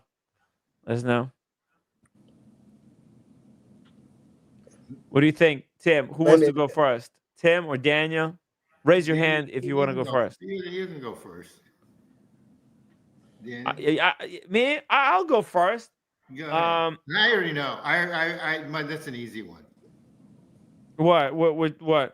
Oh, you know what you would bring, Yeah. or what I would bring. What you would bring, or what I would bring, or whatever. I'd bring this chick I'm dating right now. Hey, Magic City, welcome back. Magic No, City's no, no. back. That's a good one, but no, it has to be an item. Can't be another person. You have to find them in the afterlife.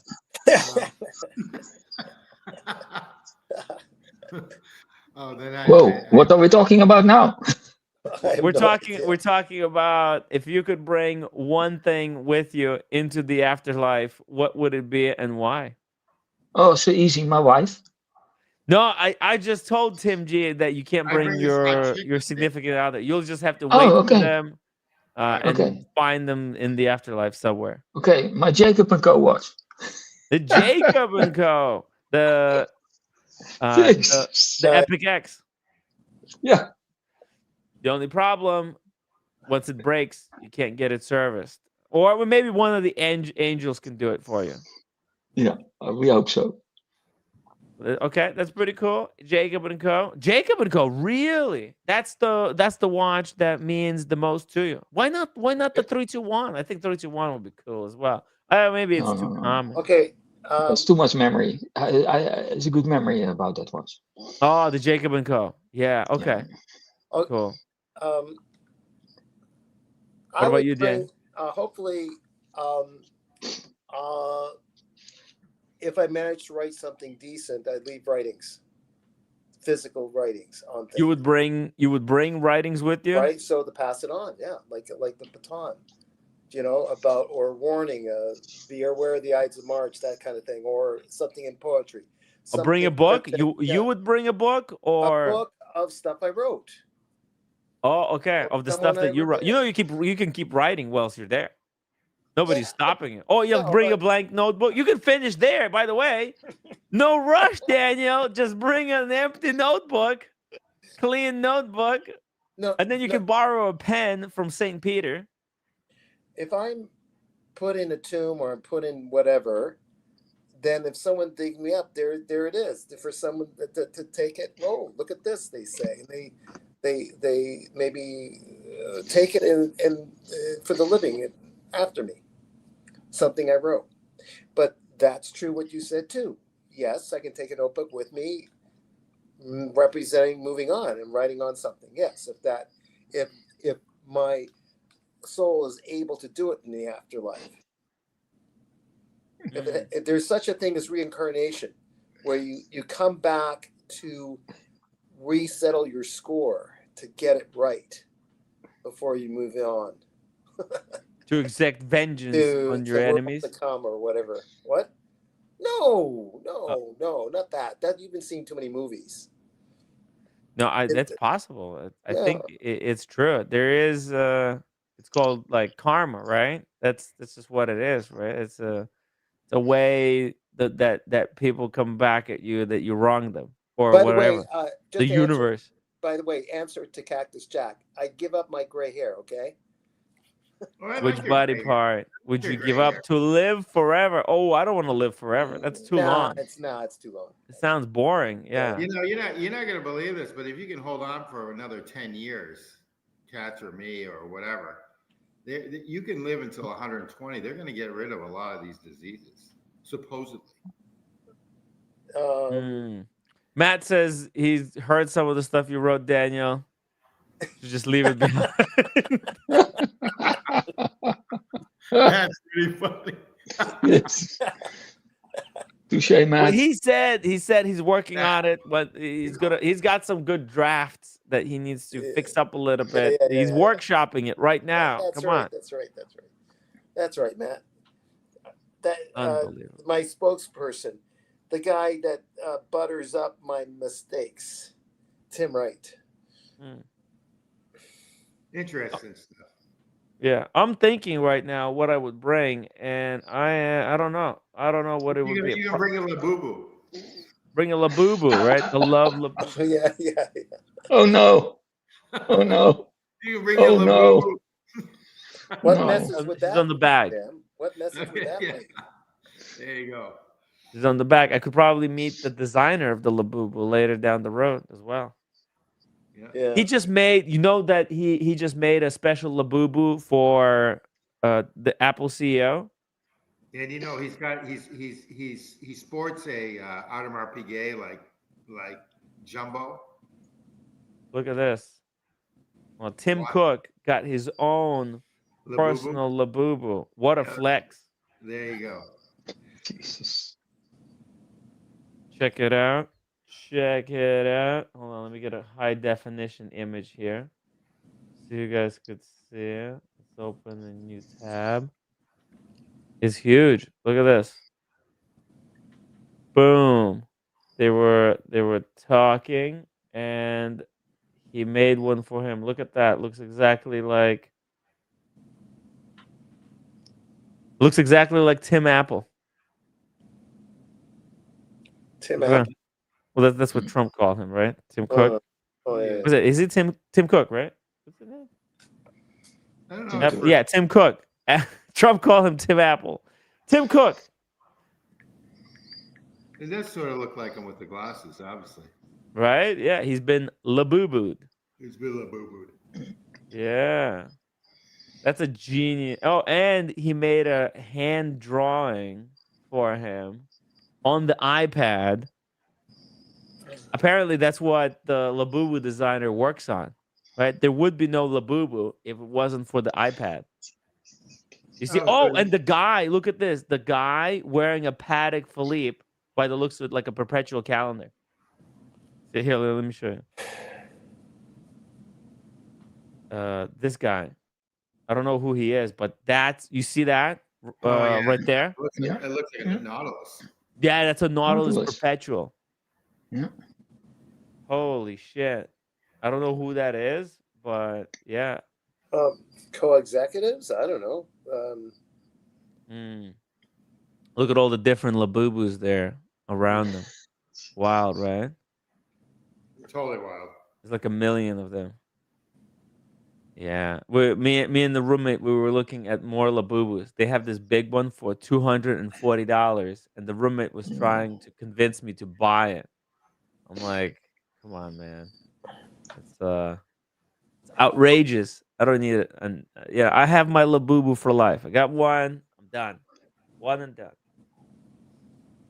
One and done. But yeah, so let's see here. We talked about this one, the Universal Genève. I don't even want to touch that. The Breguet, we covered the Breguet. There's a new hand heart, actually. Kind of a cool, smooth bezel. I don't like when they color the markers, like that red. The chronograph? Yeah, that's been around forever. It's just not a watch for you. I'm not crazy about that strap. I know it's great for hiking and stuff, but not for me. It just doesn't look good. Oh, the bun strap. Yeah, the bun strap. I was never a fan of it. I tried. Yeah, they actually have it on the Oyster bracelet too. Oh, then that's okay then. That's okay then, to me. Yeah. Tim, can we talk about your Rolex 4113? Oh, yeah, this one. Did you talk about it already or not? No, we didn't. We just kind of just talked about it, just generally about auctions and stuff. This watch goes on for auction, and I think it's in Genève now, and it will be in the Dubai Watch Week. It will be there when it's gonna be auctioned off. You can see it at the watch at the Dubai Watch Week. They move it. Oh, really? Yeah. That's this cool. is 12 pieces made. Yep. That's what they say. Rolex said, but there's only 9 known of existence. This is and I asked because Goldberger had 2. John Goldberger, Really?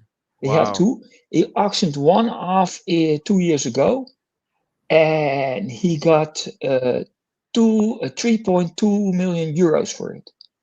I think he picked like the worst time to auction it off. If he auctioned it off now, I think it's gonna go for higher. If you auction it off 2 years prior to that, he would have gotten even more because the watch market was highest in 2022. Then it kind of went down, and that's when he auctioned it off. really bad timing. But now I think the market, especially on these type of vintage and highly collectible Rolexes, is going back up because it's a big like art and investment kind of value. I think it's gonna go for more than what Goldberger got for his.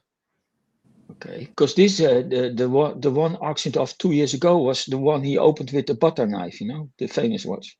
That's right. Yeah. He gave the butter knife was included in the auction, and he writes something on it. It was he put it as a gadget.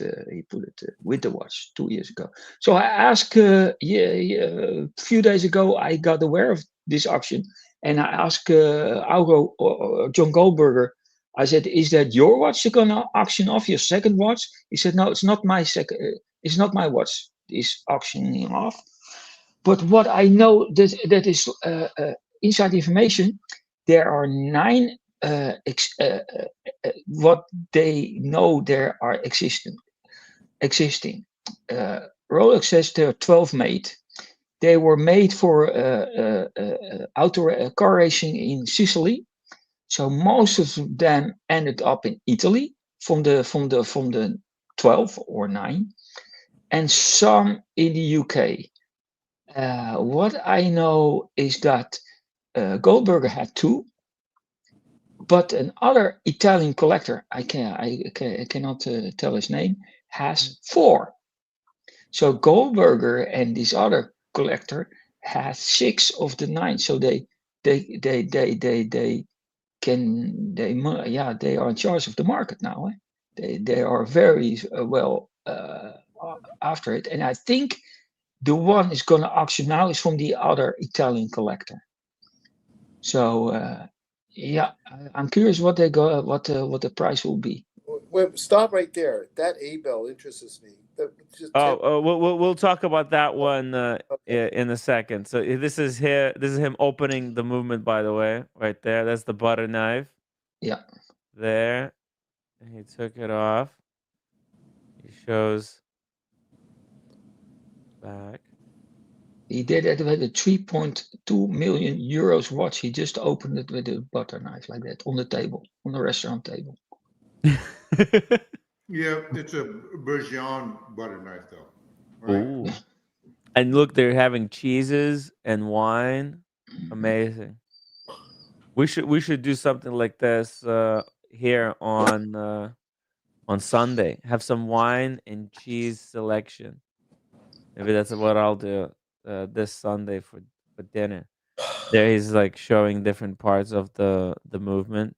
I can play a little bit of the audio here if you guys want to hear what they're talking about. Just a quick segment here because it's super important watch. Yeah, super important.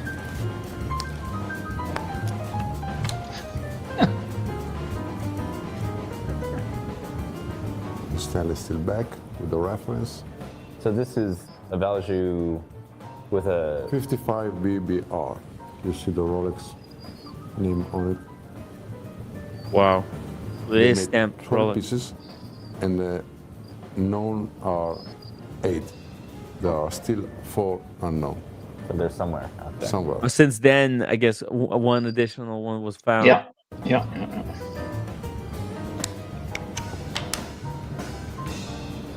This is a universal. Oh, this is the Universal Genève symbol. You see the finishing is less finished compared to Rolex. Oh, This watch is in great condition. Look at the steel. with the same movement.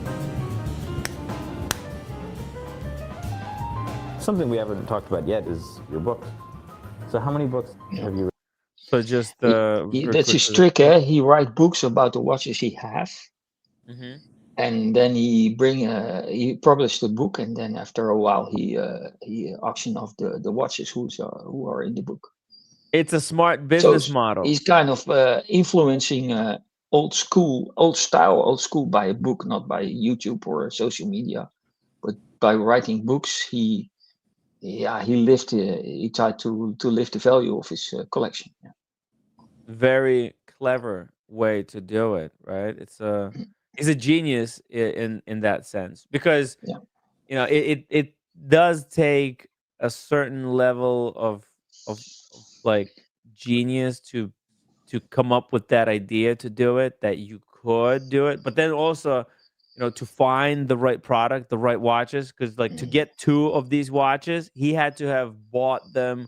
He had to have had money as well to even buy them, because he probably paid a lot of money for them, and then they wouldn't go for $3 million if he didn't write those books and brought them to the attention of all these collectors. Because how many people are there writing books on watches? Not that many.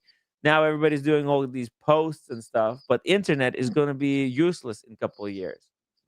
So people are going to go back to books, because whenever you make a book, I don't know, it's just somehow I think people who write books, they spend a lot more attention to detail, to verify and triple verify, and because once you write a book and you publish it, you can't take it back, you can't change it, right?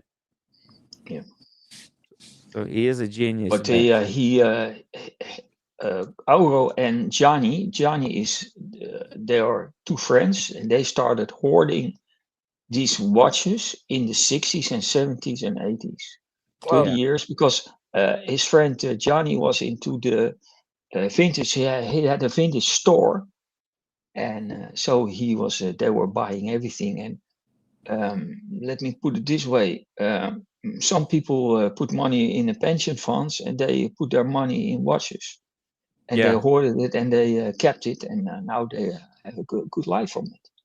Yeah, and they also live these watches. They're constantly promoting the watches. They're constantly talking about the watches. They're interacting. They're educating people about watches, and like every day, Goldberger, he does something to kind of promote watches. He goes to different watch events, and he's really involved in the space. It's not just somebody who's trying to pull like a scam to. A little off topic here, but Mhm. doesn't Goldberg look a little bit? And I bet he's older than Mhm. both me and Tim Cook. I mean, Tim Cook, I don't know, like I'm supposed to look like Tim Cook. Goldberg looks good. Looks like Daniel Katz. It kind of looks like you. Yeah, like he looks okay actually. He's taking care of himself or something. I don't know. There's a story about Goldberger. I was meeting his friends, one of his friends here in Boca, and they were laughing. I said, they were laughing. I said, what's going on? He said, you don't want to know what Auro is up to now, in Italian, because they're Italian accent. This guy is crazy, blah, blah, blah. He have a sponsor, a fashion deal. He said, we land in the airport here in Miami or Fort Lauderdale, I don't know. He said, we get out of the plane, and there's a big screen, and there's Auro on the screen for this promotion of this fashion brand. I don't know the name anymore, but they were laughing their ass off. This guy is unbelievable, they said. You should check it. What brand he's associated with. It's a kind of special style he have. When you see him, this is his old style, because it's I think this is more 10 years ago or so. But he changed his fashion, and he's much more looking Italian. Well, maybe it's an Italian way, because I find that he's in his own middle year way, or older than middle years. He's got a youthfulness to him. Yeah, good for him. Yeah. And his wife don't like watches. That's what I know.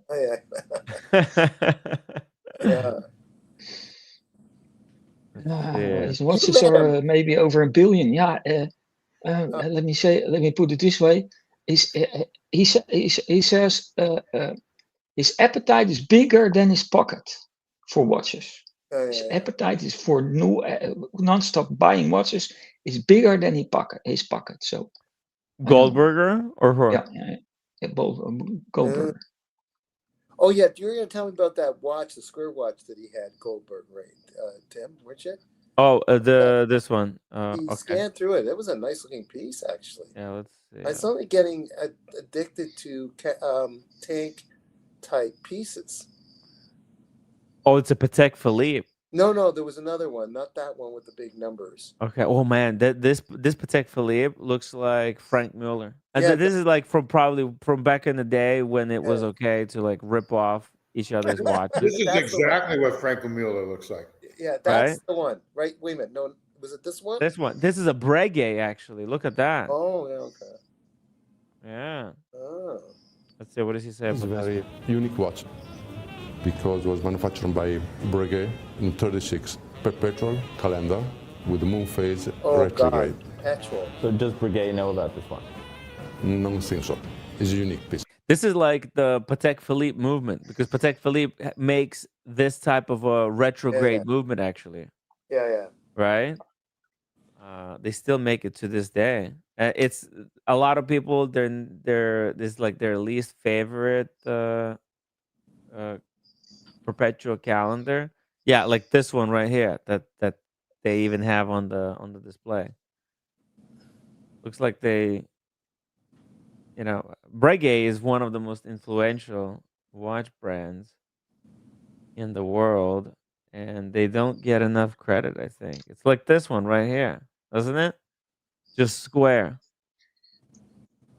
Look at that. It's the same movement, doesn't it?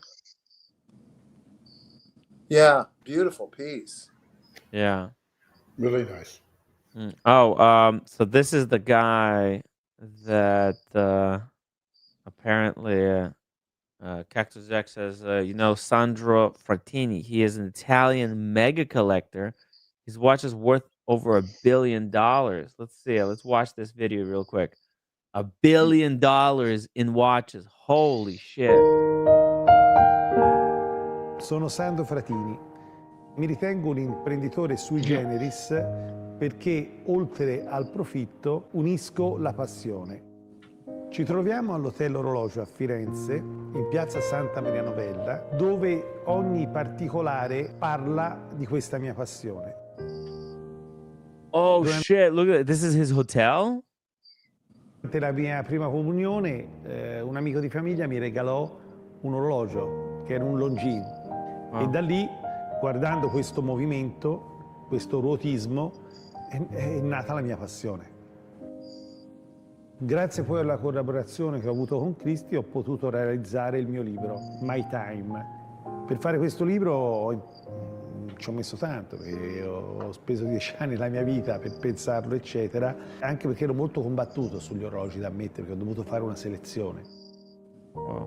Questi orologi l'ho trovati un po' dappertutto, dall'Havana a Rio de Janeiro, a Hong Kong, a New York. Alcuni aneddoti che mi ricordo, magari uno trovato all'Havana, che era della moglie di un generale, di Fidel Castro, cioè mi portò in una scatola di biscotti dentro questo orologio, e quando vidi un Patek Philippe, pulsanti tondi, eccetera, fu per me una grande emozione. Ci sono degli orologi anche molto interessanti. Questo smalto, per esempio, è l'orologio di Re Farouk. Sono solo 2 esemplari, uno ce l'ha al Museo Patek e uno ce l'ho io. Questo era proprio quello del re perché c'è anche la corona imperiale e c'è il brillante sopra il Cairo. Forse l'orologio più importante che ho è il Patek Philippe 1518 d'acciaio. Quello che è il mio preferito è invece un orologio molto normale, che è un Prince in oro rosa col quadrante nero, non è paragonabile a altri orologi molto più importanti. Nonostante sia stato in diverse parti del mondo, poi alla fine il mio desiderio era sempre di tornare a Firenze, perché è qui che il centro dei miei interessi e questa è la mia città.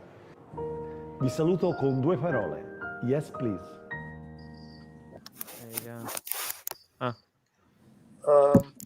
This is the other collector I was talking about, and I think one of his watches is for auction for the 4113 Rolex.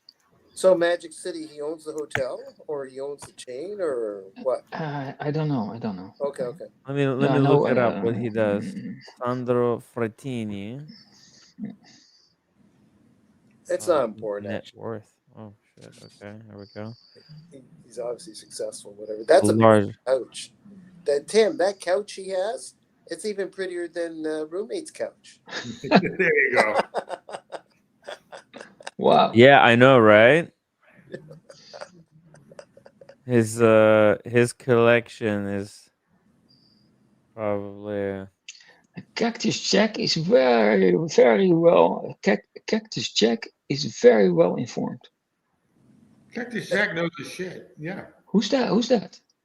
It's some kind of a troll. It's just. No, it's not trolling. He knows a lot. Yeah, no, he knows. He definitely knows his stuff, but Whoa. he's definitely also a troll. Okay. That's all right. Like some of these, trolls, they're really yeah. Right now he's behaving, but it's just he's like No, 2 comments away from going crazy. Okay, like- but he's very well informed. I have to give him that. Yeah. No, some of these trolls, they're super well informed.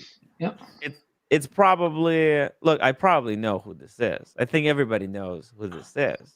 Well, you know Right? what? I can find out who he is because the NSA. I can just after a couple more of those. Well, he's got enough now. I can find out who he is. But it's somebody whose first name has 3 letters in it. That's probably who it is. But we'll talk about that. But I'm not too concerned. I'll tell you who it is. No, don't have to tell me. Leave I it can alone. find out who it is. I can find out through the NSA. Yeah. No. Well. Okay. I found out It's who not the worth other the effort. Trust me, it's not worth the effort. Okay. He just creates new accounts, and then just circulates. That's cool. He knows his stuff. He does. It's, Yes. Yeah. And he's not trolling at the moment. And not at the moment, yeah. But in a couple of comments, that he's gonna build up a little bit of friendly, and then turn very nasty and vicious. That's all right. That's just part of the gig. That's how it usually goes with this guy. This is. I'm always attracted to the Daniel Roth. Yeah, because it's got your name on the dial. Well, that too, but the it just needs to have cats on the back. Yeah, it's owned by Bulgari, isn't it? Daniel Roth. This particular piece, I think it's owned by Bulgari. No, I thought Daniel Roth now is owned by Louis Vuitton. Oh, okay. I mean, I just never got tired of the look of that piece. It's a retrograde of some sort. That's why these Daniel Ross went from like 12,000 to like 50 because Louis Vuitton bought his name. Oh yeah, okay. But that you can never get tired of that look. By the way, this is on Tim G's wrist, and the way you know it is because it's on that strap that Tim G really likes. He's been spruiking them. That's a Perlon strap. Yeah. That's the hottest strap going. You never told us you own Daniel Roth. What's going on? Keeping it back? I know. I can just see people reverse Googling or whatever. They doxed you. No, I can't. That can't be Tim G. It does look like your wrist. Is it a blue or a black? Is it a blue or black Porsche? Who knows? Wait a minute, Tim G. If that offer on the house goes back and forth, maybe you'll offer this. Just close the there you deal. go. There you go. No, that's not my wrist, guys. Okay. But yeah, that's the Perlon strap. Timmy, that's the hottest strap you can get now. Okay. I don't know. Looks like a generic white guy wrist. Could be you. Exactly. Oh, by the way, Mike Lewis, I have not seen that movie. I might check it out. Thanks. Mike Lewis in the chat. Which movie is he talking about? It's a movie called Maudie. I think it's something about a housewife, but worked on her art while being a housewife, and I guess she got good. I don't know the story. I haven't seen. She got good at being a housewife. At her art. Oh, at art. Not her housewife and taking care of kids and all that, but it's called Maudie, and it's from. Sounds like a horror story. Well, it could be because it probably the struggle and all that. Mm-hmm. When you don't have any money, you try to make ends meet, and you try to get your artwork out there. I just don't know the details of the story, though. Thanks, Mike. It's the struggle that makes the best art as well. Yeah. Like if you notice, all the super successful artists, they don't have easy life. They have No, of course. really life of struggle. Yeah. Yeah, That's look at Van Gogh. He cut off his ear. Oh, yeah. Van Gogh also, right? And stuff is It's worth. Dutch, hè? Van Gogh is Dutch. And Oh, you yeah. spell it like Van Gogh. Thank you, sir. I never This did is how we pronounce it in Dutch. Van Gogh. Say it again. Say it again, because I never Van did. Gogh. Van Gogh Museum. Okay, thank you, sir. Okay. Van Gogh. Okay. What a great artist. Too bad that he went through what he went through, though. They have his stuff actually in the Met. I got a chance to see some of the Van Gogh stuff. Also at the AGO Art Gallery of Ontario in Toronto. But also, MC Escher. He's also, I think, Dutch. Right? Yeah, Usher. He's good. One of my favorite artists. Rembrandt, right? Rembrandt van Rijn. Yeah. There's so many famous Dutch artists and musicians as well. Yeah, while they were alive, they were very poor. All these Dutch famous Dutch painters. During their life, they were after that they start to be collectible, but they never profited from this. No, Magic City in the United States, they were. I mean, I'm dating myself, but for a very long time, the Dutch were the wealthiest, basically, community in the United States. I don't know how you want to explain it, race or whatever. They basically started the New York Stock Exchange in all of a lot of New York, and then the farms and stuff that when you go out, like the Pennsylvania Dutch, all that is certain architecture, unlike like Shaker type farms or like the German farms out in the Midwest, like in Wisconsin or Illinois or whatever. But the Dutch farm, you have like mansard roofs, so you can sort of know immediately that where the origin comes from. So they are the largest. They're basically the largest wealth owners of the United States. But also Tim G, I guess, in South Africa, which the African, a lot of the Dutch colonized over there, I guess, over the century. Yeah, the Dutch were traders. We were sailing our ships all over the world, and we made trades. It's in our heritage. We are famous for that. They call it, at the time they call it the VOC. We had all the ships, and we were exploring the world, and we were trading. At one time we were owning. The VOC was owning New York, and at that time they called it New Amsterdam. But it was not interesting for them because there were no commodities. They traded New Amsterdam for Suriname, because Suriname there were a lot of commodities like rice and I don't know exactly what. That was not a good deal because now we have to send a lot of money to Suriname, and New Amsterdam turned out to be a good investment because it turned out to be New York. Oh, I see. That New Amsterdam, Tim, is that like near Greenwich Village? I forgot. Where is that? New Amsterdam. Ooh, Mike, you've got a little bit of an audio situation. Hey, New Amsterdam. I'm not sure. Oh, okay. Can you hear me okay? Yes. Oh, now we can. Now you're good. Hey. Hello, Speaking Mike. of great Dutch artists. Hello, guys. I heard you talking about Dutch art. I'm a huge fan. Oh, yeah? Who's your favorite Dutch artist? Is it P.A. Mondrian? I would probably, I would say it's a toss-up between, of course, Rembrandt is of course, one of the greatest painters of all time. He at his peak, actually, he was very wealthy at one time of his life, and but later on he became less popular, and because there was so much competition back then, and there was a lot of great artists in that period. Vermeer, Johannes Vermeer was very good too. Yeah, Johan Vermeer. Yeah, he only had about, I believe, only did about 27, 28 paintings though. He didn't do that many. The girl with the pearl earring. Yeah. Oh, yeah. Of course, that's a famous painting. And as you probably know, I don't know if you ever seen it. They did make a movie, "Girl with the Pearl Earring," a few years back. I don't know if you ever seen it.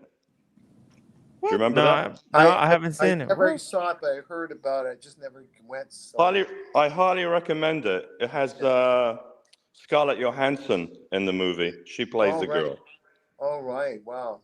It's a good movie. I think you'd really enjoy it. It catches that period back in the 1600s.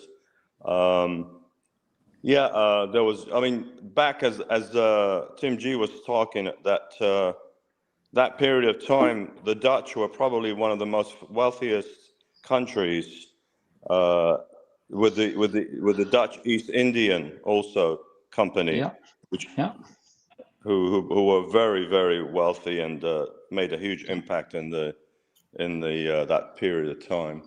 And actually, they were around for what, at least a couple hundred years plus. Magic City. Yeah. You know what, Tim, our previous lives, maybe we were one of those traders, Tim. Well, yes, there's a chances are we were. Okay. Actually. Oh. Now, Magic, I don't know if you've been to London, haven't you? No. Okay, well, next time if you do visit London, I would recommend you go to the National Gallery. They have an incredible collection of Dutch artists there. There was about 21 paintings of Rembrandt on display at the time, and they had about 3 Vermeers, which is really unusual to see out of the country, out of Holland. Yes. I would definitely. And then there's Van Dyck too, who's another great artist. There were so many great artists. Wow, you're very knowledgeable about the Dutch painters, Mike. You surprised me. I'm a fan. Nice. Nice.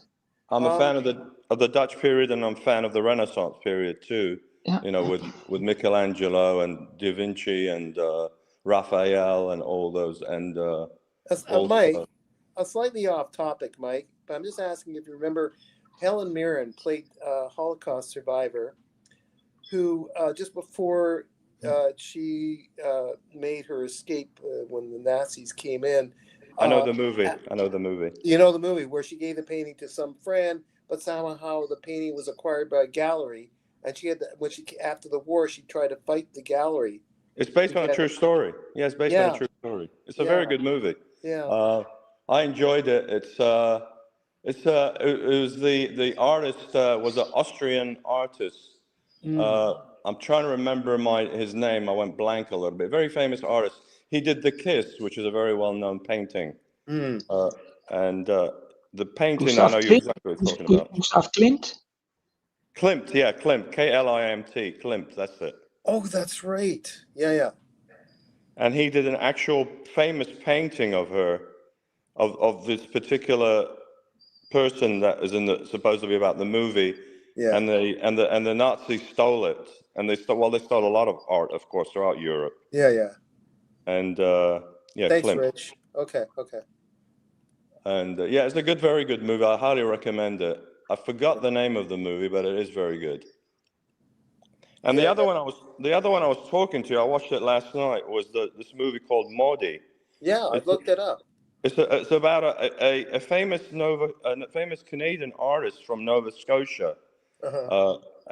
She was a folk artist. She was actually handicapped. She had problems walking, and one of her arms was not so great. And she lived a really tough life, and but she became famous with this folk art, and she ended up getting married to this gentleman, and she was called Maud Dowley, I think was her last name, and then she got married to this particular guy called Everett Lewis, and then she was known then as Maud Lewis till she died. Oh. But it's a great story, and it's a sad story in parts. Recommend it, Daniel, to watch it, because it's Canadian artist, and it's a folk artist. Nice. Thank you. Yeah. Wow. You like more of a realism art, or you like the abstract stuff as well, Mike? I like it. I like a lot of it. I like, I enjoy Renaissance. I like, the Dutch period. I like surrealism. I like Impressionists. The Impressionist period. Mm-hmm. I mean, I like surrealism. I like. Whoa. What's that? No, it's just the Audio visual. audio misbehaving. I You like. I like some of Picasso's paintings. I even liked his paintings before he really became famous with the abstract period. So I do enjoy a lot of the art from all over during periods of time. you like the avant-garde stuff, kind of like Carl Appel. The stuff that he did with the crazy colors, because like the painting you have there on the wall, that always kind of every time you're on the stream with the camera on, I'm thinking Carl Appel, kind of Cobra. It reminds me of like these Cobra style paintings. Yeah. I'll show you. I did paint one time, many years ago. I did do the painting "Girl with a Pearl Earring," but I didn't copy it exactly the face-wise. I changed the face. I didn't want to make it exactly the same. One day I'll show it to you, though. I will show it to you. Yeah. Cool. Well, we'll get a super chat for it, guys. If you want to see it, Mike Lewis's. He's actually a good painter. You're a very talented painter, actually, Mike. I'm shocked you're not doing more. You could sell for millions of dollars. You should have a studio in Scottsdale. I do have a little studio. I converted one of my bedrooms into a little studio, but I haven't painted for ages. Okay, good for I haven't you. painted for a while. Yeah. Then you should put them on the internet and start selling them, make some money. Yeah, you can make some real big dough, actually. I've had my I did sell a couple of my paintings way back, but I haven't really got into it lately. For the past few years, it's like moods. You go in and out of moods, kind of. Whether you feel inspired, the next time you just like. I can give you some ideas. You can have like a little studio at like the Phoenician Hotel, so when people come in, tourists and stuff, they can buy from you. You should paint members of the watch community, like how you see it. Like paint Daniel Katz, paint Magic City, paint Tim G, all these different characters, and we can auction them off to people in the watch space. Jesus, Tim. There you go. But be really creative with it. Yeah. People will pay top dollar. Honestly, it's more valuable than watches. Well, it's amazing, because we got a lot of little what's the name, art galleries down here. Like especially in the downtown Scottsdale area, we have quite a few of them, and you see, a lot. It's kind of dominant by cowboy art, which is kind of boring to me because it's so much of it. And actually, there's so much cowboy in the West; it's out of control. Yeah. Well, actually, Tim G, back a few years back, I was a member of the Phoenix Art Museum, one of the members of there, where I would, with a group of us, it was all men, of course, so not being so chauvinistic now, but it was all men. We would do charity events for the Phoenix Art Museum, and every year we would have the cowboy art show, and there would be all these very good artists throughout the whole country come in with their paintings for this event, and they would put their paintings on display for like a week. And I was a part of it for a period of time, and then then when I got back to work, when I moved up to Prescott, I left the organization. And well, the cowboy art is very Americana. It's everything west of Denver, anything between Denver and California is all cowboy. Some of it is actually very good, to be honest with you. I mean, from the sculptures, because it's all different kinds of mediums, from sculptures to oil paintings. So it wasn't just specifically only paintings only. So you would see some absolutely impressive pieces. that I would see each year come in. Interesting. It's all where I am right now. It's just all over the place. I mean, it's Yeah. But it's just very trying. repetitious. It's kind of repetitious because it's Yeah, I agree. I tend to agree. too much of it out there, especially in the Southwest. You weren't too much of a fan of or you were okay with Impressionist art? I do like Impressionism. Okay. Yeah. No, I totally understand. But Scottsdale's a very much so an artist community. It is. I mean, Yeah. it almost rivals. Well, I think it does in a lot of ways, different, but it almost rivals in New Mexico. What is it? What's the little city there? That's really Santa Fe. Santa Fe. Yep. Yeah. So in its own little way. I mean, it doesn't have the Pablo's Indian stuff like Santa Fe has, or the whatever. But Santa Fe has got those famous types of buildings. What they call them? Papago, I think they call them. Yeah, exactly. Something like that. Yeah. I mean, it's another place in the world that you have to visit is Santa Fe, New Mexico. It's completely different. It's very nice. Completely different from any place else that you'd ever see. Okay? It's artsy. Maybe I'll travel there in my next life. Tim G, have you ever been to Sedona? I have. I've actually been to a couple spas there with XXXs. So I have been there, and I've been around. I liked it. The red soil was fascinating. I mean, it's a gorgeous area, and there's an aura around it. Yeah. I agree. I haven't been there in a while, but I have been there. How far away is it from Phoenix, Sedona? It's approximately 2 hours. And same from where you are? Yeah, approximately 2 hours. Okay, so I hear there's big time yoga studios. There is. You're right. There is. Yes, there is. Yeah.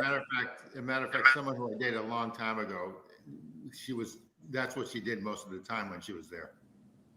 Huge. And when you were giving her a hard time, Tinji, was she meditating at all? I was giving her a hard time, is right. In any event, yeah. No, it's a beautiful area. It's a beautiful part of the country. Completely different from any place else in the country, too. Completely different. Timmy, it's gorgeous. It's very, very gorgeous. Yeah. You know, Rich. But unfortunately, it has become commercialized over the years. Of course. Yeah, it's t-shirt. It's as I would call it, t-shirty. Yeah. I just want to make a note that RK2 is pretty knowledgeable in art. I'm impressed, sir. He's a history buff. So he knows kind of history-related stuff. Yeah. Very impressed, R2K. So especially like World War II, World War I, all these war-related history. But it's also the art. The art that was stolen during war, right? He will know this type of stuff. And by the way, Z-Man, sorry, Tim G. Z-Man says to Mike Lewis that he thinks you should have your own Banksy. Before this art section in the net. Oh yeah, well, you know what? We should sneak in one of the Mike Lewis's art pieces into the Met when nobody's looking. Hang it up there. He'll be sitting there for years. Usually they steal smart idea, you know. That's it's really smart idea. Or put it in the library in the New York City Library on Fifth Avenue. What is it, 39th or 37th or whatever? That's actually a smart idea. They're doing a library renovation here right now in my local library. I can get them to exhibit one of your art pieces if you want to donate it, Mike. Where at? It's Brooklyn Public Library here, Gravesend Public Library. Yeah, they're doing renovation. I'll have a chat with them. Maybe I'll pull a couple of my other paintings that I have not got on the wall. To kind of give you, because I do some abstractor work that I've done in the past. That's nice. Great. That's pretty cool. Good for you. Yeah, you need a studio. You need like a cheap studio in Scottsdale. You'd easily sell. It's a great way to like meditate. It's very therapeutic. It's watch money. It's watch money. Yeah. Oh, and there's so much money right now, especially in art, especially in wristwatches. That's an untapped, unmitigated market. Actually, nobody's doing wristwatch related art. Right. You do Yeah. abstract wristwatch art, you can rake in millions. Well, that's the thing. You can have a painting and you can say, "Oh, I want this watch," and it's like $21,000, and you can put your painting up for like $22,000. And so if it sells, then you can buy the watch. Exactly. You can paint watches from your collection to start You out can with, paint and then watches, collection, everything else. evolve from there. Yeah. Yeah. And it's if you want to make millions. If you don't want to make millions, Well, look, let's no just rush. was it the labor of love to just continue with it, and then you can get into that next step. The movie that we mentioned, Mike Lewis, is the character, the true character is Maria Altman, and I'm going to look. It's Women in Gold. That's the name of the movie. I'm going to check that one out first. The one with Helen Mirren? Yeah. Okay, because Klimt actually did use gold quite a bit in his paintings. That's why. Gold, was it gold leaf or what? He did use, I believe, gold leaf at times. Yes. Yeah. Okay. Yes. Wow. If you look at the Kiss. Yeah. Wow. One fighting for return of Klimt Oh, damn, portrait yeah. seized by the yeah. I know the story. Okay, but no, the journey. There it is. That's the Oh, this is the Gustav Klimt, the original. Yeah. Wow. Gustav, yeah. Wow. Oh my god. That's a painting. Yeah. Unbelievable. It's actually a very good movie. It's a touching story. It really is. Yeah. Mm. And I just saw a preview where Mirren plays the woman as a very spunky and nonchalantly determined, if I'm saying it right, person that just wouldn't accept no for an answer, and then she gets the lawyer and fights for the case. Mm. There it is. Yeah, that's the one. This is insane. I mean, he definitely had his own style, unique style. When you see a Klimt, you could tell it's that was one of his pieces. Yeah, that's how successful artists do it. You come up with your own unique style, and then you do all kinds of paintings in that style.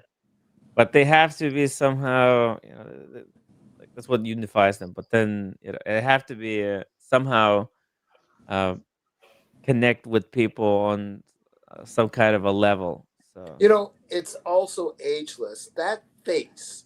Timeless. Be 100 years ago, it could be in 2025. That face I've seen, it just ageless. That face, it's so. Daniel Katz, you're 100% right.